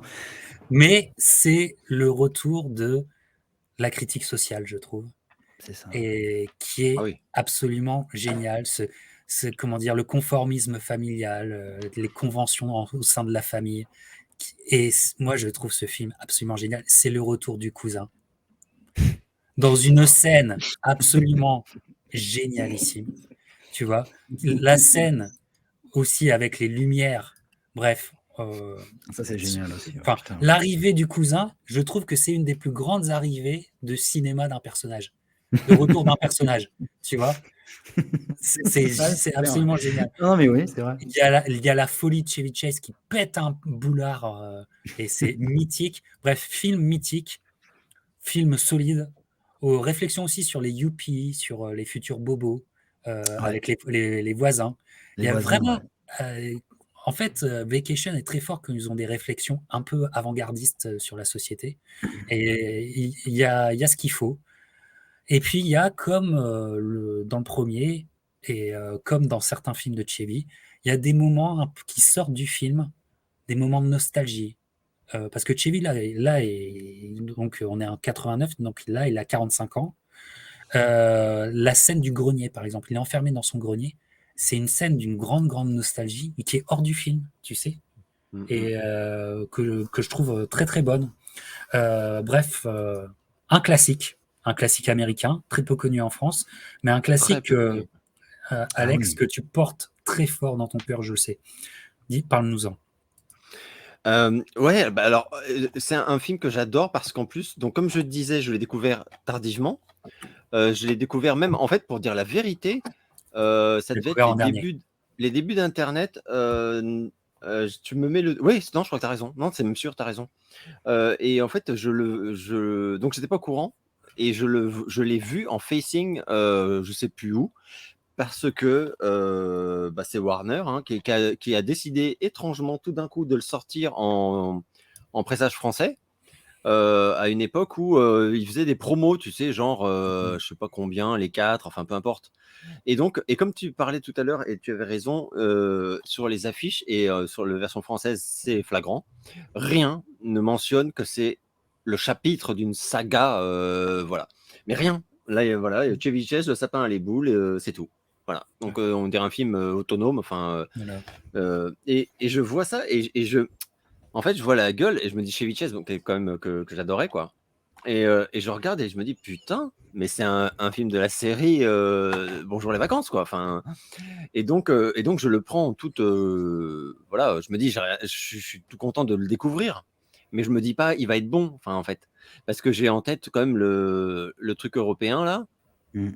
et je vois que c'est après, que c'est juste après. Donc et je le mets et je réalise dès le début un peu ce que tu as dit, Captain, c'est-à-dire que c'est de façon très spectaculaire le retour de l'inspiration, de la férocité, comment dire, de la critique intelligente, c'est-à-dire voilà, de la critique d'une Amérique. Et là, en fait, ça déborde même ça, en fait, parce que ça parle aussi de la foi, ça parle du poids des traditions.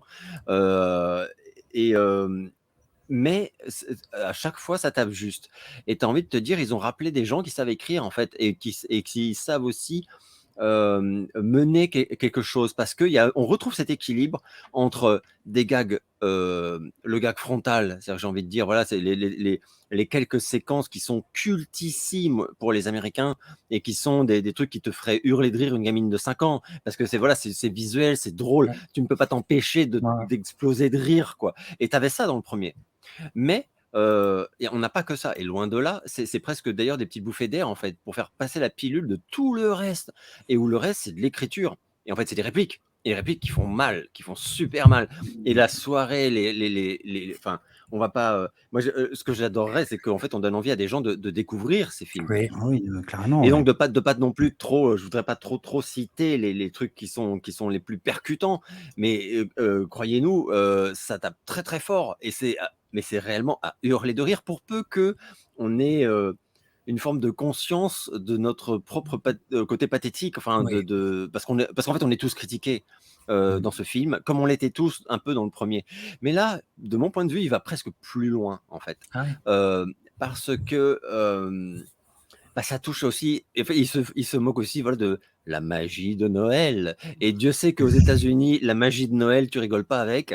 Alors, il y a plein d'autres pays où c'est le cas, mais vraiment pour les Américains, enfin, il y a qu'à voir. Voilà, je crois qu'ils sont encore pires que. Enfin, j'ai un pote qui est à New York, enfin, qui vit à New York et qui me disait que c'est encore pire que chez nous. Enfin, Noël démarre, c'est quasiment à la fin de l'été. Oui. Enfin, c'est vraiment exagéré, quoi. Donc, donc Après Halloween, t'es sûr que ça Ouais, démarre sur ça. Noël.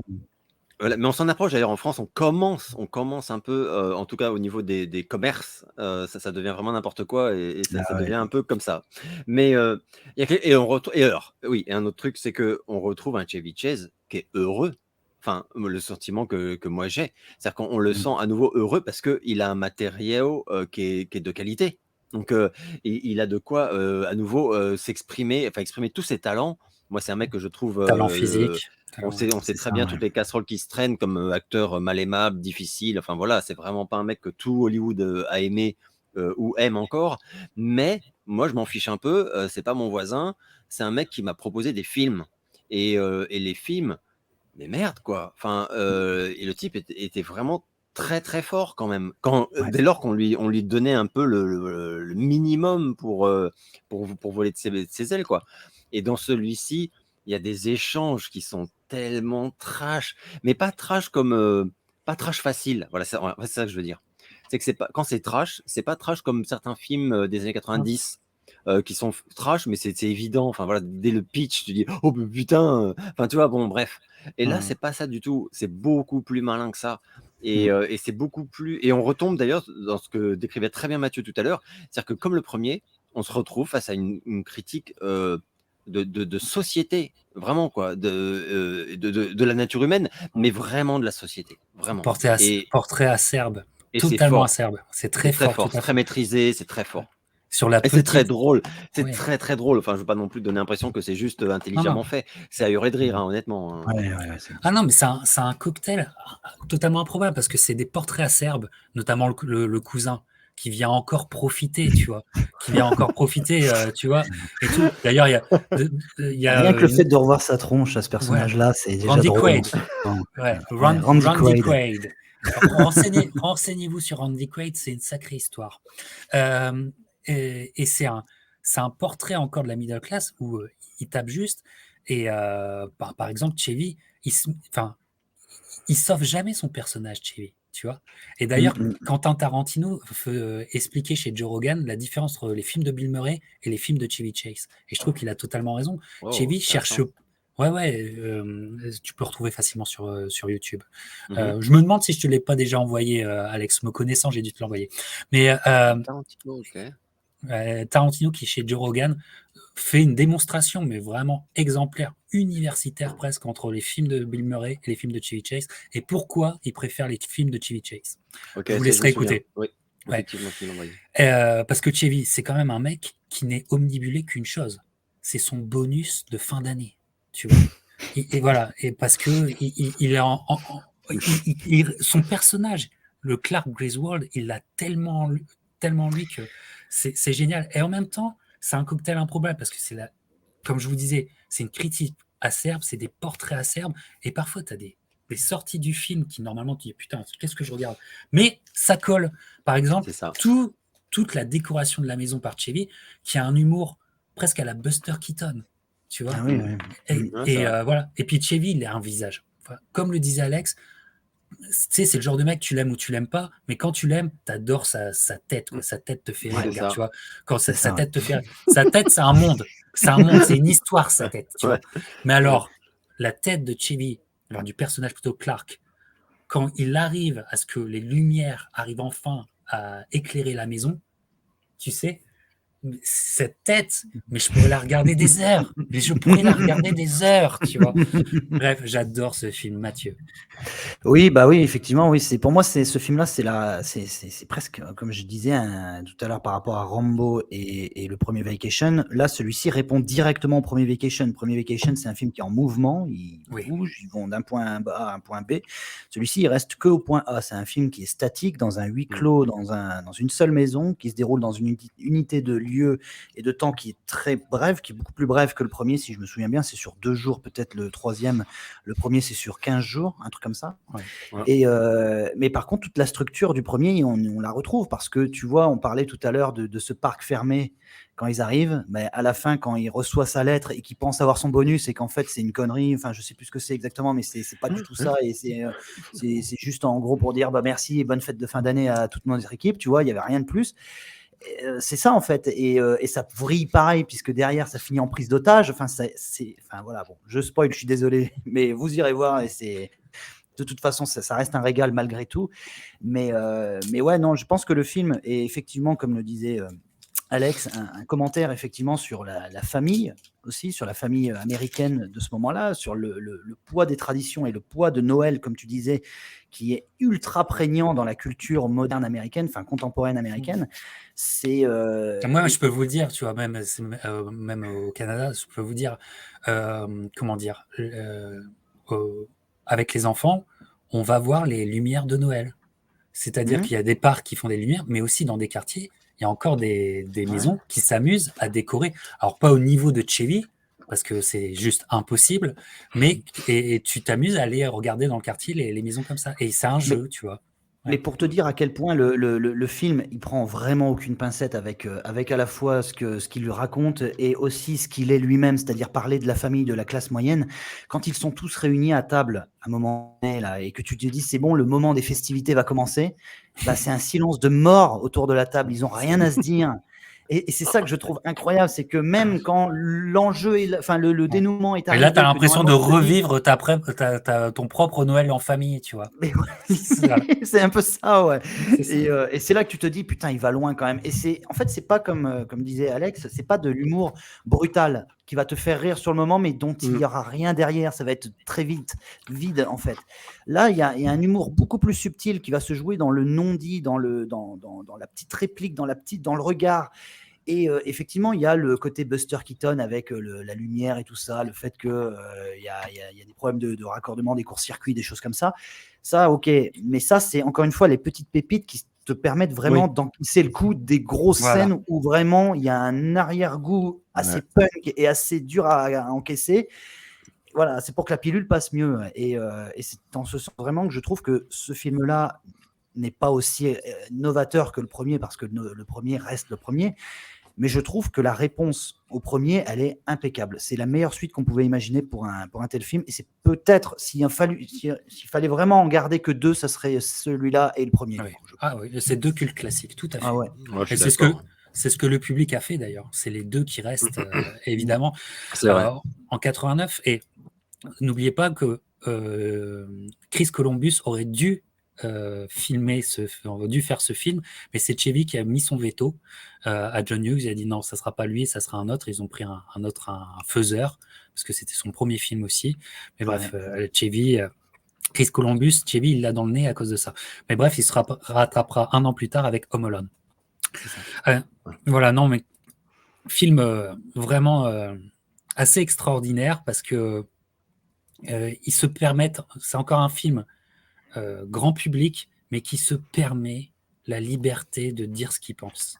C'est rare les films qui se permettent, surtout les comédies, de dire vraiment ce qu'elles pensent. Ah bah oui, il a des couilles, hein. C'est un film qui a des couilles, clairement. Ouais. Ouais. Clairement, ouais. Clairement. Voilà, donc un culte classique, et puis Alex et moi, on est assez collectionneurs, donc il y a beaucoup de goodies aussi de ce film qui sont à faire. C'est marrant quand très révélateur d'ailleurs. C'est marrant quand tu sais ce que pensaient des goodies Chevy en 83. C'est quand même génial. Parce que maintenant, il vit presque de ça, hein, Chevy. Je veux dire, chaque Noël, je veux dire, il fait il peut payer ses impôts à chaque Noël, quoi, tu vois. C'est clair. Voilà. Alors, en parlant de ce troisième épisode qui est génial, la saga va continuer, mais elle va continuer d'une façon où il faut quand même vous expliquer l'arrière-plan, ce qui se passe en coulisses, parce que il va y avoir une suite, un quatrième film qui va arriver en 97. Tu vois, moi en fait, c'est un souvenir qui m'est revenu. Je l'ai vu en France, j'avais CanalSat à l'époque, et puis tu pouvais acheter, il y avait du pay-per-view, tu pouvais acheter des films, tout ça, tu vois. Donc moi j'ai acheté beaucoup Showgirls, tu vois, mais j'avais acheté ce film Vegas Vacation sans comprendre et tout, et ça m'est complètement sorti de l'esprit. Et quand je me suis remis à Chevy et tout, c'est revenu ce film. On va parler bien sûr de Vegas Vacation, le quatrième qui arrive en 97, donc qui arrive un peu tard, quoi, qui arrive 8 ans plus tard. Trop tard, beaucoup trop tard. Voilà, 8 ans plus tard, mais faut expliquer. En fait, Chevy va avoir des années 90 difficiles, alors qu'il y a des films qu'on adore en tant que Chevy-ologiste, qu'on adore. Ouais. Mais Chevy, c'était impliqué dans la production, et en fait, avait une sorte de société de production pour ses films. Et en fait, il va accumuler des gadins. Memoir of Invisible Man, qui est un super film. Et d'ailleurs, Alex a fait une vidéo, allez la voir sur ça, parce qu'un film... n'écoutez pas ce que John Carpenter ou même Chevy disent de ce film. Regardez ce film, il est solide, ce film. Putain, qu'est-ce qu'il est bien. Bah, de ouf, t'es d'accord avec nous. Mais ça fonctionne pas. Il va essayer de se rattraper avec Kopp et Robertson, ça fonctionne pas. Et il va avoir un truc qui va le mettre dans un gros problème, c'est qu'il va être le host, il va avoir une émission de télé, une sorte de talk show à la Tonight Show sur la Fox, alors que normalement c'était Dolly Parton qui était prévue pour être la présentatrice, Alex. Wow. Et c'est Dolly, je crois qu'elle a des concerts, une tournée de concerts en arena, et elle va refuser, alors que c'était elle qui était prévue. C'est Chevy qui va le faire, en impliquant sa société de promotion. Ça va être un gadin terrible. Ils vont pas D'accord. trouver leur ton, ça va être un gamin terrible. Il a déjà pris un coup de vieux, donc par rapport Ouais. à tous les autres comiques, il est beaucoup plus âgé que les autres comiques déjà de l'époque. Mhm. Ça marche pas, ça le fout dans la merde. Et donc, pour essayer de se remettre à flot avec Warner Bros., eh ben, il va utiliser la dernière carte qu'il a en main en tant que star américaine, c'est sa franchise. Et donc, il dit, on va ressortir un Vacation. Voilà pourquoi. Vous connaissez. Donc, déjà, ça part mal, parce que quand ça part sur des... Comment dire sur ce genre de terreau, ça peut pas vraiment fonctionner. Mais Non. malgré tout, ce film garde quelque chose d'hyper punk, d'hyper violent. Il y a une sorte de rage. Je pense qu'ils ont tous la rage dans ce film, tu vois. Ah ouais. Chevy, il a Je pense, grave ouais. la rage. Et ça dit quelque chose. Écoutez, moi, j'ai revu encore ce film cette année, je l'ai vu 2 fois. Et je peux vous dire, tu vois, je suis allé au Mirage. Je suis allé Oh, wow. plusieurs fois au Mirage. C'est Bien. un endroit que j'adore. Et le film va se passer au Mirage. Et ben, ça fait partie de ces films qui te disent ce que c'est que la folie de Las Vegas et surtout du strip de Las Vegas. Ça te le dit. C'est vrai. C'est violent, c'est punk, c'est un peu de mauvais goût, mais c'est exactement ça. C'est exactement ça, tu vois. Et moi, j'ai joué avec les jetons comme ça, et j'ai perdu beaucoup de pognon aussi, comme tu dis. Vraiment, ce film a Pas autant, capté, j'espère. Pas autant. pas autant, mais un peu trop quand même. Ah merde. Franchement, un peu. Non, mais je me suis refait, tu vois. Bon. Je me suis refait après. Ça a pris 4 mois. Mais c'est la vérité, c'est comme ça, tu vois. Mais donc, j'ai compris qu'il fallait faire gaffe. Mais ça te dit, ce je ne sais quoi d'hyper violent dans Las Vegas, quand tu as un peu de, je sais pas, de sensibilité, quand tu es un observateur, c'est violent Las Vegas. C'est hyper violent. Humainement, c'est hyper violent Vegas. Et il le capte, ça. Je trouve qu'il le capte. Puis il y a des scènes encore de comiques, comment dire, plutôt à la Buster Keaton, cette scène, tu sais, au barrage, qui est très très connue, utilisée aussi dans Transformers. Le premier Transformers, vous voyez ce barrage, il est très connu, vous pouvez aller le visiter. Barrage ouvert, ouais. Voilà. Et toute cette séquence-là, je trouve que c'est de la comédie classique, très bien délivrée. Voilà, il y a des hauts, il y a des bas. Les acteurs qui font les ados sont pas au niveau. Beverly est pas assez utilisée, je trouve. Parce que là, elle est top shape, hein, Beverly. Hein. Je crois qu'elle est peut-être passée au bistouri et tout, mais elle est top shape. Elle aurait pu être beaucoup plus utilisée. Voilà, mais avec un film extrêmement violent, je trouve, dans le propos, et qui finit, en fait, qui boucle la boucle avec une dernière scène, mais c'est les Griswold, finalement. Ouais. Qu'en pensez-vous, les amis? Alex? Alors, moi, j'aime beaucoup ce film. En fait, quand j'avais vu l'affiche, je me suis dit aïe, parce que je me suis dit c'est trop gros. En fait, je me suis dit ok, donc ça va être tous les gags qu'on peut imaginer. Voilà, machin à Vegas. Et je me suis dit ils ont à nouveau plus d'idées. Et en fait, c'est une mauvaise idée. Et donc, je me souviens que je l'ai pris et je l'ai lancé sans espoir, mais en me disant, t'attends pas une bonne surprise. Enfin, si c'est sympatoche, ce sera génial. Enfin, ce sera déjà une très bonne nouvelle, quoi. Et exactement comme tu as décrit, et d'ailleurs, je vois en fait au dos qu'il a quand même eu de très bonnes critiques, clairement.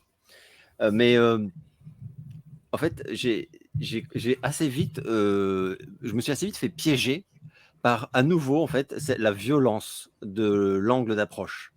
Et une fois que tu as compris que ça va saigner, et c'est exactement ce que tu as dit, Captain, c'est que Chase, il a des comptes à régler, en fait. Il veut se lâcher, en fait. Et il va se servir, enfin, tu as la sensation qu'il se sert de ce film pour faire passer vraiment des messages vraiment violents, quoi, durs, très très durs, mais y compris sur lui-même. Et sur l'addiction, il parle de son addiction.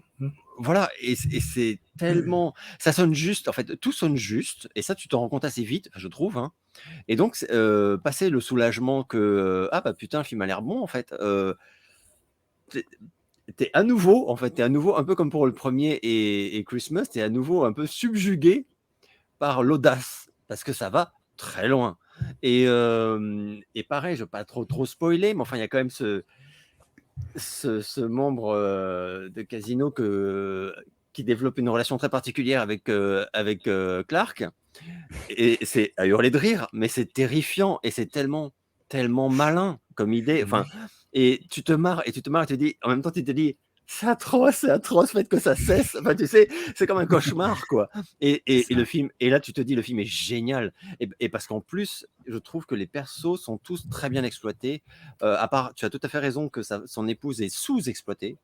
Ouais. Mais la fille, je veux pas spoiler, Ouais. mais c'est pas mal trash aussi. La relation quand même enfin voilà, parce qu'il découvre sur sa fille, c'est pas mal. Et on voit bien effectivement, très bien même comment dire, l'emprise de ce lieu, enfin de cette ville, mais vraiment de Las Vegas sur des esprits qui n'y sont pas accoutumés. Enfin, je sais pas comment dire, et surtout qui se croient plus malins que le système en fait. Ah, mais ça, Bon, c'est le alors, truc de Vegas. Tu crois que tu vas gagner à Vegas. Ça, c'est il le y a un truc qu'ils te truc, font croire. Ouais. il y a un côté, c'est un film qui donne le vertige, enfin, je trouve. C'est une Ouais. spirale et ça se casse la gueule et à chaque fois tu te dis c'est bon, on a touché le fond, et non, il y a encore quelques marches, boum, boum, boum, boum, et c'est tellement bien amené. Et je me souviens très bien, par contre, que peut-être même plus que dans tous les autres, il y a un moment où réellement, c'est quand on dit tu roots for, quoi. C'est-à-dire que le problème, c'est que tu roots for Clark, quoi, parce qu'à un moment, il te fait trop de la peine, ça va trop loin. Et moi, je me souviens qu'il y a un moment, j'avais trop envie qu'il s'en sorte, et du coup, je riais, mais nerveusement. C'est-à-dire que je riais parce qu'il y a des moments où c'est très drôle, mais en fait, j'avais tellement de peine pour lui, pour tout ce qui se passait, ça devenait catastrophique, mais vraiment catastrophique, quoi. Et tellement catastrophique que ça en était presque plus drôle, enfin, je trouvais, quoi. Et en fait, à la fin, c'est génial. Le film est vraiment très bon. Je suis très surpris d'ailleurs, je vois qu'il y a même un journal qui a dit que c'était clairement le meilleur de toute la saga. Après, c'est subjectif, chacun ses sensibilités et tout, mais le film est très bon. Et c'est vraiment une conclusion, puisqu'à ce jour, c'est quand même le dernier volet, voilà, compact, j'ai envie de dire. Ça fait plaisir parce que c'est une saga où on peut pas dire que ça se casse la gueule, ça s'effrite au fil des films. Il y a eu, voilà, on est tous d'accord, un énorme problème, on va dire, avec le 2. Mais putain, ça fait plaisir. Le 3e et le 4e sont quand même vraiment très bons. Et je trouve en plus que c'est rare qu'une saga se termine en apothéose d'intensité. Or, je trouve que Vegas est très intense. Le film est très intense. Il va très vite aussi, sauf que cette fois-ci, contrairement aux 2, il va pas vite pour rien. Il pédale pas dans le néant. Et c'est très violent. Parce qu'effectivement, comme vous dites, il montre en plus quelque chose qui parle, qui fascine, mais qui parle vraiment, comment dire, au cerveau de tout le monde. Parce qu'en fait, je pense que même ceux qui se disent, d'ailleurs, moi-même, j'ai connu des amis qui ont été dans cette situation et qui me disaient, moi, si je vais à Vegas, je fais uniquement les attractions type Disney. Vu que c'en est blindé maintenant, il y en a autant que les casinos, parce que vraiment les jeux d'argent, mais lol, enfin, faut vraiment être demeuré, bon, et ça se termine très mal.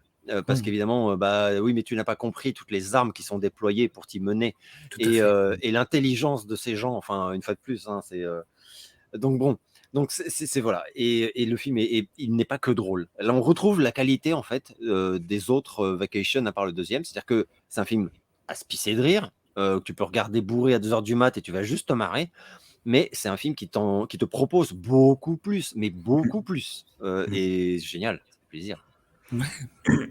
Et qui en perd pas le ton, Mathieu, à toi. Oui, non, après, moi je dirais que ce film, c'est le fils caché de Cano de Martin Scorsese. Ça serait la suite logique. Tu vois, si vous vous souvenez, tellement vrai. Oui. Si vous vous souvenez de Je la l'ai fin revu il y a un mois. tu vois la fin, quand tu as le De Niro qui revient à sa vie d'avant de bookmaker et qui quitte Las Vegas, qui est devenu, dit-il, amer, un parc d'attractions gigantesque.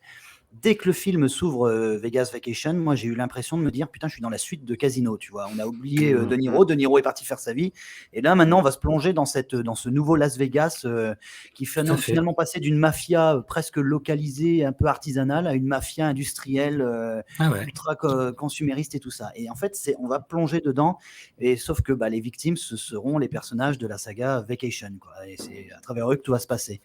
Moi, c'est l'idée que je me suis fait en voyant ce film. C'est un film, tu ressens qu'il n'a pas été écrit par John Hughes, parce qu'il n'a Non. pas la même subtilité que les autres.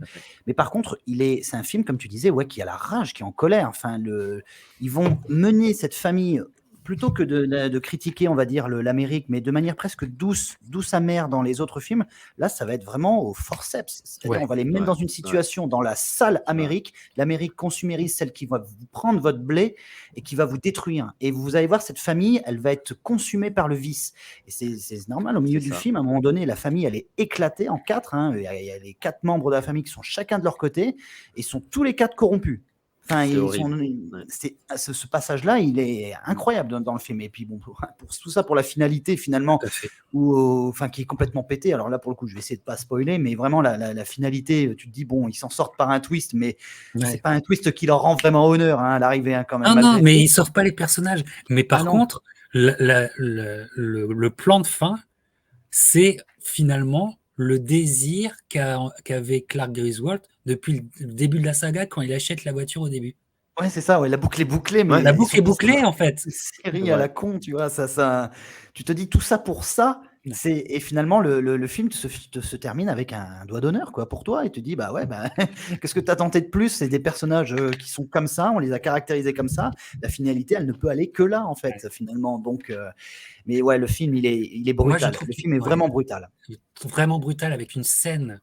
Moi, je trouve que c'est une grande scène de cinéma sur la question de la morale. On est au plus du 3/4 du film, et ils sont vraiment dans la merde. Enfin, les vices les ont, comme tu l'as dit, corrompus au dernier degré. Et ils sont tous au bout du rouleau. Et puis, ils jouent tous sur un billet de loterie. Et il y a une sorte de salle d'attente avec les guichets. Et il y a une rencontre d'un grand-père, d'un vieux monsieur. Voilà. Et il va se jouer quelque chose. Je trouve que la scène est magnifique en termes de timing, en termes de tempo, en termes de contretemps aussi. Et je trouve qu'ils ont une maîtrise du contretemps dans cette scène-là. Je parle vraiment spécifiquement de cette scène-là. Ça se pose vraiment. Quand vous verrez ce film, vous comprendrez de quoi je parle, et qui dit tout, quoi. C'est vraiment le film qui se joue de ces personnages et qui vous montre, mais regardez, il n'y a pas grand-chose à sauver, les amis. Y a pas, tu vois. Et c'est... Moi, écoute, ce film, c'est pas que ça m'a réconcilié avec Chevy. Chevy, c'est un de mes dieux. Mais ça m'a réconcilié avec le fait que Chevy, il a toujours été un écrivain et qu'il a mené une carrière plus de qualité que ce qu'on dit, parce que il boucle sa saga à lui, il la boucle comme ça, avec un esprit punk, alors qu'il a plus de 50 piges, tu vois, quand il fait ça. Tu vois, il a plus de 50 piges. Il a gardé cette rage, quoi. Il a gardé cette rage du National Lampoon, il l'a gardé. Et ça me fait plaisir. Mais tu sens qu'il lâche tout, vraiment. Il s'est dit, ça sera peut-être la dernière fois que je vais pouvoir le faire, donc maintenant je mets tout. Oui. Il y a un côté kamikaze presque. Clairement. Clairement.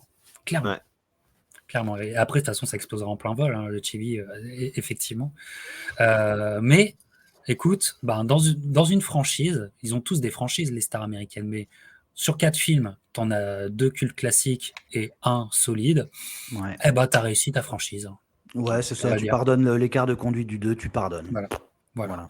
Alors, sachez, messieurs, qu'en direct DVD, il y a eu des Christmas Vacation avec Randy Quaid. Qui existe. J'ai entendu parler de ce truc-là. Il paraît que c'est immonde, jamais vu. Putain. Pas vu, pas voulu. Moi non plus, pas voulu. Pas voulu. Mais je répète, renseignez-vous sur Randy Quaid et sa vie, c'est quelque chose. Si, ouais. Et puis il y a 2015. Moi, 2015, là, je l'attendais, tu vois. Je l'attendais parce que... Et il y a ce reboot qui est à la fois suite reboot. Ouais, c'est ça. Là, par contre, j'ai une sensation douce amère là-dessus. J'ai beaucoup d'amertume Parce que c'est un film qui, si tu prends des scènes, certaines scènes, je trouve qu'il est bon. Si tu prends d'autres scènes, il m'agace au plus haut point. Il y a un je ne sais quoi qui ne va pas dans ce film. Il y a quand même Beverly et Chevy qui sont de retour dans le meilleur moment du film. C'est, en fait, tu regardes le film en voulant les revoir, tu les revois. Et bref. Ouais, alors Donc, que moi, j'aime- Beverly, c'est quand même un plan, hein. C'est juste un plan, Ouais, c'est Beverly, juste pour le un coup, hein. plan. Et puis, il y a cette scène-là qui me fait rire. Ouais, c'est vrai, ouais. Chevy Chase qui tient un Airbnb, c'est une très bonne idée. Sauf Ouais. qu'en fait, ce film, il est bourré de bonnes idées. C'est fait par des gens qui comprennent Vacation. Mais putain, Ah oui, ça ouais. tape à côté à chaque Ouais. fois. Ça Ouais. tape à côté. Mais ça m'agace parce que ça aurait pu être bien. Ça C'est l'est grossier pas. comme film. Ça l'est pas du tout. Alors que le film d'après qu'ils vont faire Game Night, je crois, qui est un super film comique de ces dernières années. Je vous le conseille. Mais en fait, Ed Helms, putain, c'est lui qui va pas. Il fallait pas caster ce mec. Il fallait caster un Jason Bateman. Il fallait caster un autre gars que lui. Parce que lui, c'est marqué sur sa gueule que c'est une serpillière sur laquelle tu t'essuies. Tu vois. Et Chevy, Claire. et non, mais Clark Griswold, c'est pas ça. Non, C'est ouais. pas ça. Et ça m'a fait chier. Christina Applegate, je l'aime bien.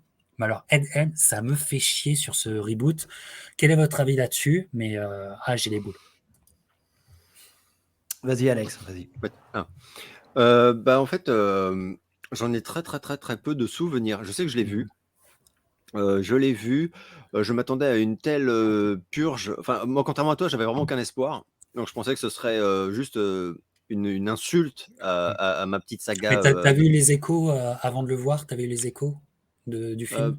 Il y a eu de mauvaises critiques, ce film. Ouais, j'ai pas souvenir vraiment d'avoir checké en fait. Je me Parce que souviens moi, je juste suis allé le voir sans avoir écouté ni les critiques et tout Non, ça. non, Je suis allé j'étais direct. non, c'était vraiment des a priori un peu perso parce que je suis pas très fan non plus de cet acteur, même Ouais. si j'ai rien contre. Mais il est trop, en fait, merde, comment ça s'appelle déjà la saga justement, c'est Very Bad Things. Very Non, Bad Ah Trip. oui, Very Bad Trip. Very Bad Trip, merci. The Hangover. Euh, Voilà, il est trop. Voilà, pour moi, c'est le film qui l'a fait exploser dans le monde. Voilà, oui, il est très bien, il n'y a pas de problème. Mais bon, pour moi, il n'a pas la subtilité de faciès. Ouais, c'est un peu ce que tu disais, Ah. Captain. C'est pas de sa faute, hein, c'est pas que c'est un mauvais acteur, je connais pas assez bien de toute façon. Mais il dégage trop de choses. Enfin, il est trop typé. Enfin, ça va pas, ça passe pas. Et il fallait quelqu'un, effectivement, où ce soit pas flagrant que tu as une tête de victime ou je sais pas quoi, tu vois. Et là, c'est en ça d'ailleurs que moi, je suis très accro à Will Ferrell, par exemple, qui, avec son visage, peut exprimer beaucoup plus de subtilité, et il le fait, exactement comme Chevy Chase à l'époque. Et donc, bref, donc j'ai vu, et un peu comme toi, Captain, j'ai finalement été. Enfin, je me souviens qu'à plusieurs moments, je me disais: «Ah bah tiens, ça c'est pas mal par contre». Enfin, c'est-à-dire qu'en fait, j'avais quelques bonnes surprises parce qu'il y a des moments où il y a des trucs qui sont bons, mais en fait, c'est noyé dans un film qui est pas bon. Donc, évidemment, ça ne suffit pas du tout. Mais c'est pas une honte absolue. Non. Enfin, il y a évidemment 1000 fois pire qui sort comme comédie de merde chaque année, mais c'est clairement un ratage total. Et c'est totalement à côté de la cible, totalement à côté de la cible. Et j'avais même repensé, en fait, j'en parlais avec un pote qui me disait: «Est-ce que tu as vu ce film avec Robin Williams?» Je crois que ça s'appelle Camping Car. Alors, je sais plus comment ça s'appelle, peut-être Van. Harvey, ça s'appelle Hervé. Ah voilà, Harvey, voilà. Harvey. Et qui me disait, ouais. et un film que j'adore en plus, mais qui me disait, ce film-là, il a l'esprit Vacation, mais tellement quoi. Et mais bien, en réussi en fait. Ouais. Et il n'a pas eu le succès qu'il aurait dû avoir.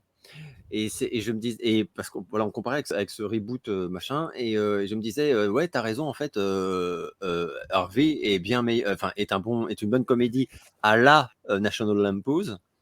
Alors avec en plus cette obsession, voilà, pour le camping-car. Enfin, c'est très drôle, mais c'est drôle, pathétique aussi. Enfin, voilà, un film qu'on peut conseiller si les gens n'ont pas vu. Ouais. Parce que voilà un film qui est passé totalement inaperçu en France, mais alors totalement. Même moi, je sais plus comment sorti en France, je pense. il est sorti en DVD, hein, moi je l'ai en DVD Ah, français, c'est vrai. Ok, mais ouais. je me demande s'il est sorti en ça, c'est même pas sûr, effectivement. Donc bref. Comment ça Mais va, donc ce reboot, nul. Enfin nul dans le sens il ne sert à rien. Enfin voilà, il se passe rien, il y a rien. Et d'ailleurs, bon bah voilà, Ouais, hein, c'est non, un triomphe de mémoire. Mais non, vas-y Mathieu. voilà. Ouais, mais en fait, le problème de ce film, c'est qu'il n'a pas de deuxième lecture, en fait. C'est un film qui se lit comme enfin, tu le vois une fois, tu l'as compris. Il n'y a pas de message Ça ne va pas sous-jacent, du tout. de Ouais. critique. Ouais, c'est ça, c'est une feuille blanche. Il n'y a rien de particulier. Alors moi, j'avoue, hein, j'ai regardé le truc, j'ai été vraiment au bout sans trop m'ennuyer, si tu veux. Il y a 2-3 vannes qui m'ont fait marrer, tu vois. J'ai bien aimé le gamin, le petit qui bolosse son grand frère, tu vois, et qui genre le grand frère qui balance 2-3 trucs, 2-3 idées intéressantes, et puis t'as le gamin qui dit mais ferme ta gueule, en fait, tu dis que de la merde.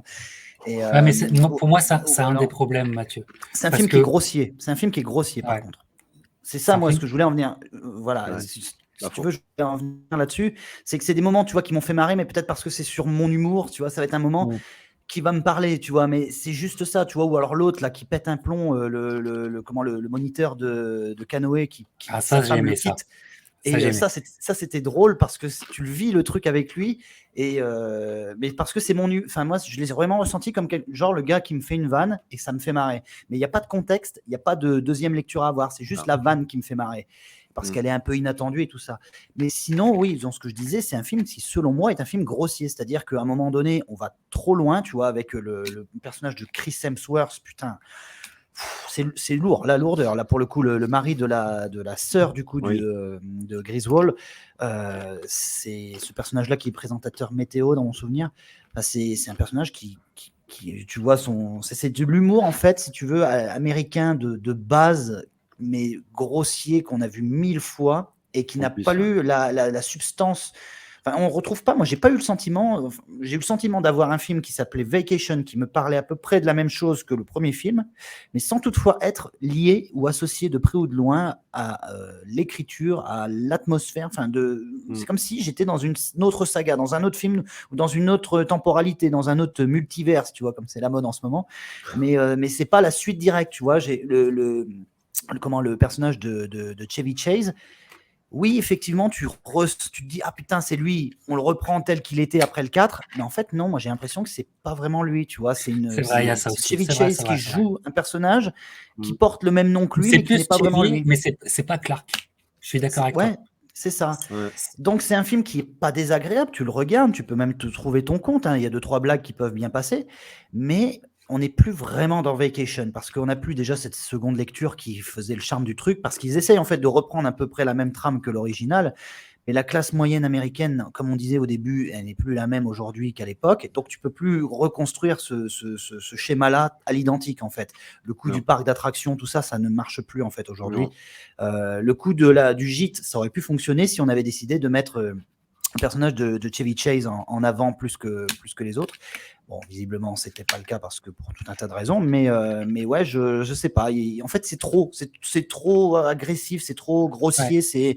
c'est un peu trop over the top, tu vois. Où on a Chris Hemsworth, donc c'est cool, on a la superstar du moment, on a Thor pour un caméo. Ouais, mais très bien, vous avez Thor, mais c'est quoi ça sert? En fait, on reconnaît pas. Moi, je n'ai pas un nouveau personnage, j'ai juste le personnage qui joue Thor. Donc, du coup, on n'est plus dans le film. Là, on est dans le clin d'œil. Donc, le film n'est que là pour te faire des tapes dans le dos et te dire, bah vas-y, rigole, tu vois, regarde, on a mis Thor dans Vacation quand même. T'as vu un peu la dichotomie, tu vois, c'est rigolo. Bah non, en fait, ça n'a pas de sens, ça n'a pas beaucoup d'intérêt. Donc, pour moi, ouais, je garde vraiment en tête les 4 premiers. Celui-là est un petit bonus en plus, c'est une version 2.0 au rabais, mais on peut s'en passer, Qui quoi. donne. Enfin, moi, je me fais généralement, je tiens, tu sais, avant la scène de la sororité là et tout, déjà j'en peux plus, et donc en fait, j'arrête le film et je reviens là-dessus. Je reviens. Ouais. Par contre, je me retape Vacation en entier, Mhm. tu vois. Voilà. Bref. Bon, en tout cas, une saga totalement atypique. Ah Ah oui. Une saga, ça, clairement, ouais. une saga donc unique, où Mm. vraiment vous trouverez vos comptes à des niveaux de lecture totalement différents. C'est une saga vraiment qui me continue de me fasciner et qui va encore me fasciner longtemps, les amis. Ah oui, Ah bah, ouais, je suis entièrement d'accord. Ah oui, mais clairement, parce que moi, ça a été une vraie belle découverte. Je pense que c'est une de mes plus belles découvertes, en tout cas cette année.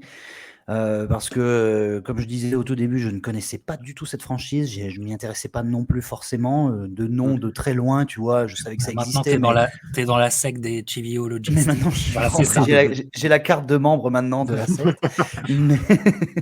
Et puis je regrette pas, hein, parce que du coup, voilà, ça reste quand même un sac. En fait, moi, si tu veux, à partir du moment où tu as quelque chose à dire sur un film et qui n'est pas forcément. Moi, je suis très mauvais public, si tu veux, sur les comédies, parce que j'aime pas trop regarder les comédies, parce qu'encore une fois, c'est très subjectif et en fonction de la période que tu vas regarder. Bon, ça, tu sais vers quoi tu vas enfin, le truc va glisser. Autant, tu vois, j'adore les Chaplin et tout ça, mais il faut remonter un petit peu, quoi. Les comédies plus récentes, j'ai peut-être un peu plus de mal. Donc, tu me parles de Vacation, je me dis, bon, on va voir ce que c'est. Et puis finalement, c'est peut-être moins dans l'aspect comédie que dans l'aspect social que j'y ai trouvé vraiment mon compte dans cette saga, qui a vraiment des choses à dire et qui les dit d'une manière qui est si brutale que tu peux pas juste rester indemne ou insensible au truc, tu vois. Même s'il y a des blagues qui ne te parlent pas sur le moment, bah, tu vas quand même les assimiler, tu vas quand même essayer de les repenser, les réfléchir pour en extraire quelque chose. Et tu vois, j'ai pas forcément toujours ri à Grandes Esclaves, tu vois, parce que je l'ai quand même découvert assez tard, tu vois, à 32 ans, tu vois, donc je les découvre assez tard. Ouais. Mais donc j'ai pas ri vraiment à gorge déployée, mais pour autant, je me suis dit, putain, c'était quand même assez génial malgré tout, dans l'ensemble, avec quand même une pointe, une fulgurance sur le tout premier qui quand même arrive vraiment comme un bourrin dans cette génération du début des années 80, qui reste quand même une génération assez balisé, j'allais dire aseptisé, c'est peut-être un peu violent comme mot, je dirais surtout balisé, avec des normes bien marquées. Celui-ci, il arrive, oui, bah, tu vois, regarde ce que je fais de tes normes. Et tu vois, je vais toutes les récupérer, puis je vais te faire une comédie, tu vas voir, tu vas pas t'en remettre. Et c'est exactement ça. Et tu te dis, putain, le salaud, il m'a baisé avec les codes que j'adore, tu vois. Enfin, c'est incroyable. C'est ça. Et vrai, Vacation, vraiment, pour ceux qui ne connaissent pas cette saga, franchement, foncez-y, c'est une pépite. Et une pépite réelle. Alex. Magnifique, magnifique discours. Magnifique. Non, mais franchement, non, mais parce qu'en plus, ça donne envie, parce que voilà, en plus, c'est quelqu'un qui vient de découvrir. Donc, en fait, c'est le cas, enfin, moi, franchement, si je regardais la vidéo, avec ce que tu viens de dire, voilà, je finis d'être convaincu de donner une chance. Après, c'est comme toute œuvre, hein, on ne peut pas jurer que ça va plaire à tout le monde, et Dieu merci, ça ne plaira pas à tout le monde. Encore heureux. Par contre, ce qui est vrai, c'est que c'est anormalement méconnu en France, déjà. Donc, voilà, comme les trois quarts des gens qui vont nous regarder, je pense qu'à part des gens qui ont fouiné parce qu'ils sont obsédés par les années 80, ou qu'ils ont, voilà, c'est leur vie, c'est les comédies, enfin XY, c'est pas une saga qui est connue, donc du tout. Enfin, chez nous, en tout cas, pas meilleur du tout. Déjà que le mec est pas connu, Ceviches, enfin moi, j'ai envie de dire, ça m'arrive très régulièrement de sortir ce nom et qu'on me dise qui. Enfin, je veux pas. Et là, j'ai un gros malaise.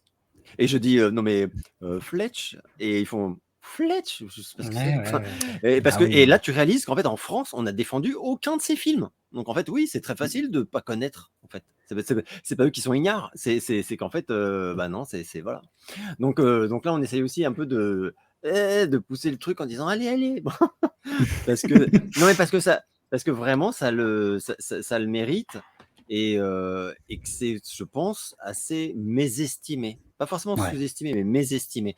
À part aux États-Unis, évidemment. Aux États-Unis, ils connaissent, comme tu disais, Captain, tout à l'heure, ils connaissent les répliques par cœur. Enfin, c'est assez spectaculaire, même. C'est vraiment une saga qui est intouchable. Enfin, tu passes pas à côté, quoi. C'est même, oui, comme tu disais, c'est au niveau de Home Alone. Et pour Christmas, c'est même au-dessus, même. Enfin, limite. Donc voilà, et puis Ceviches, quoi. Et ce mec, quand même, enfin, jusqu'à ce qu'il, j'espère qu'il va bien. Je sais qu'à un moment, il avait des gros soucis de santé en plus. Mais enfin, moi, je sais que c'est quelqu'un, le jour où il va partir, ça va me faire de la peine, parce que ça va vraiment être, ça va vraiment me faire mal, parce que. Je crois qu'on va s'appeler de toute façon le jour. Ça va vraiment être une part de. C'est vraiment quelqu'un qui m'a donné énormément par son œuvre, quoi, mais énormément. Il m'a pas juste distrait et fait rigoler. C'est bien au-delà de ça. Il est fascinant. Donc c'est quelqu'un que j'aime beaucoup. moi, je reste fasciné par ce mec. Voilà, je le dis, moi, je suis fasciné par, voilà, et c'est le goût d'une, effectivement, c'est le goût d'une époque. Il a marqué son temps, Oui. Chevy, effectivement, et c'est une époque bénie à laquelle on essaye de se replonger, notamment en étant insatisfait de ce qu'on vit aujourd'hui. Mais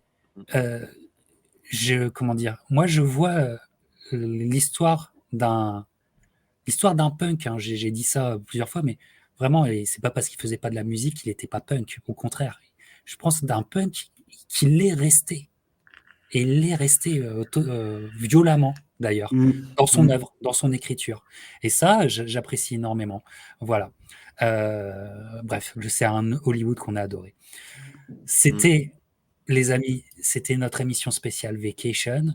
Bonjour les vacances, pour nos abonnés respectifs, pour leur souhaiter le plus bel été possible. Tout simplement, c'était ça l'objectif de départ.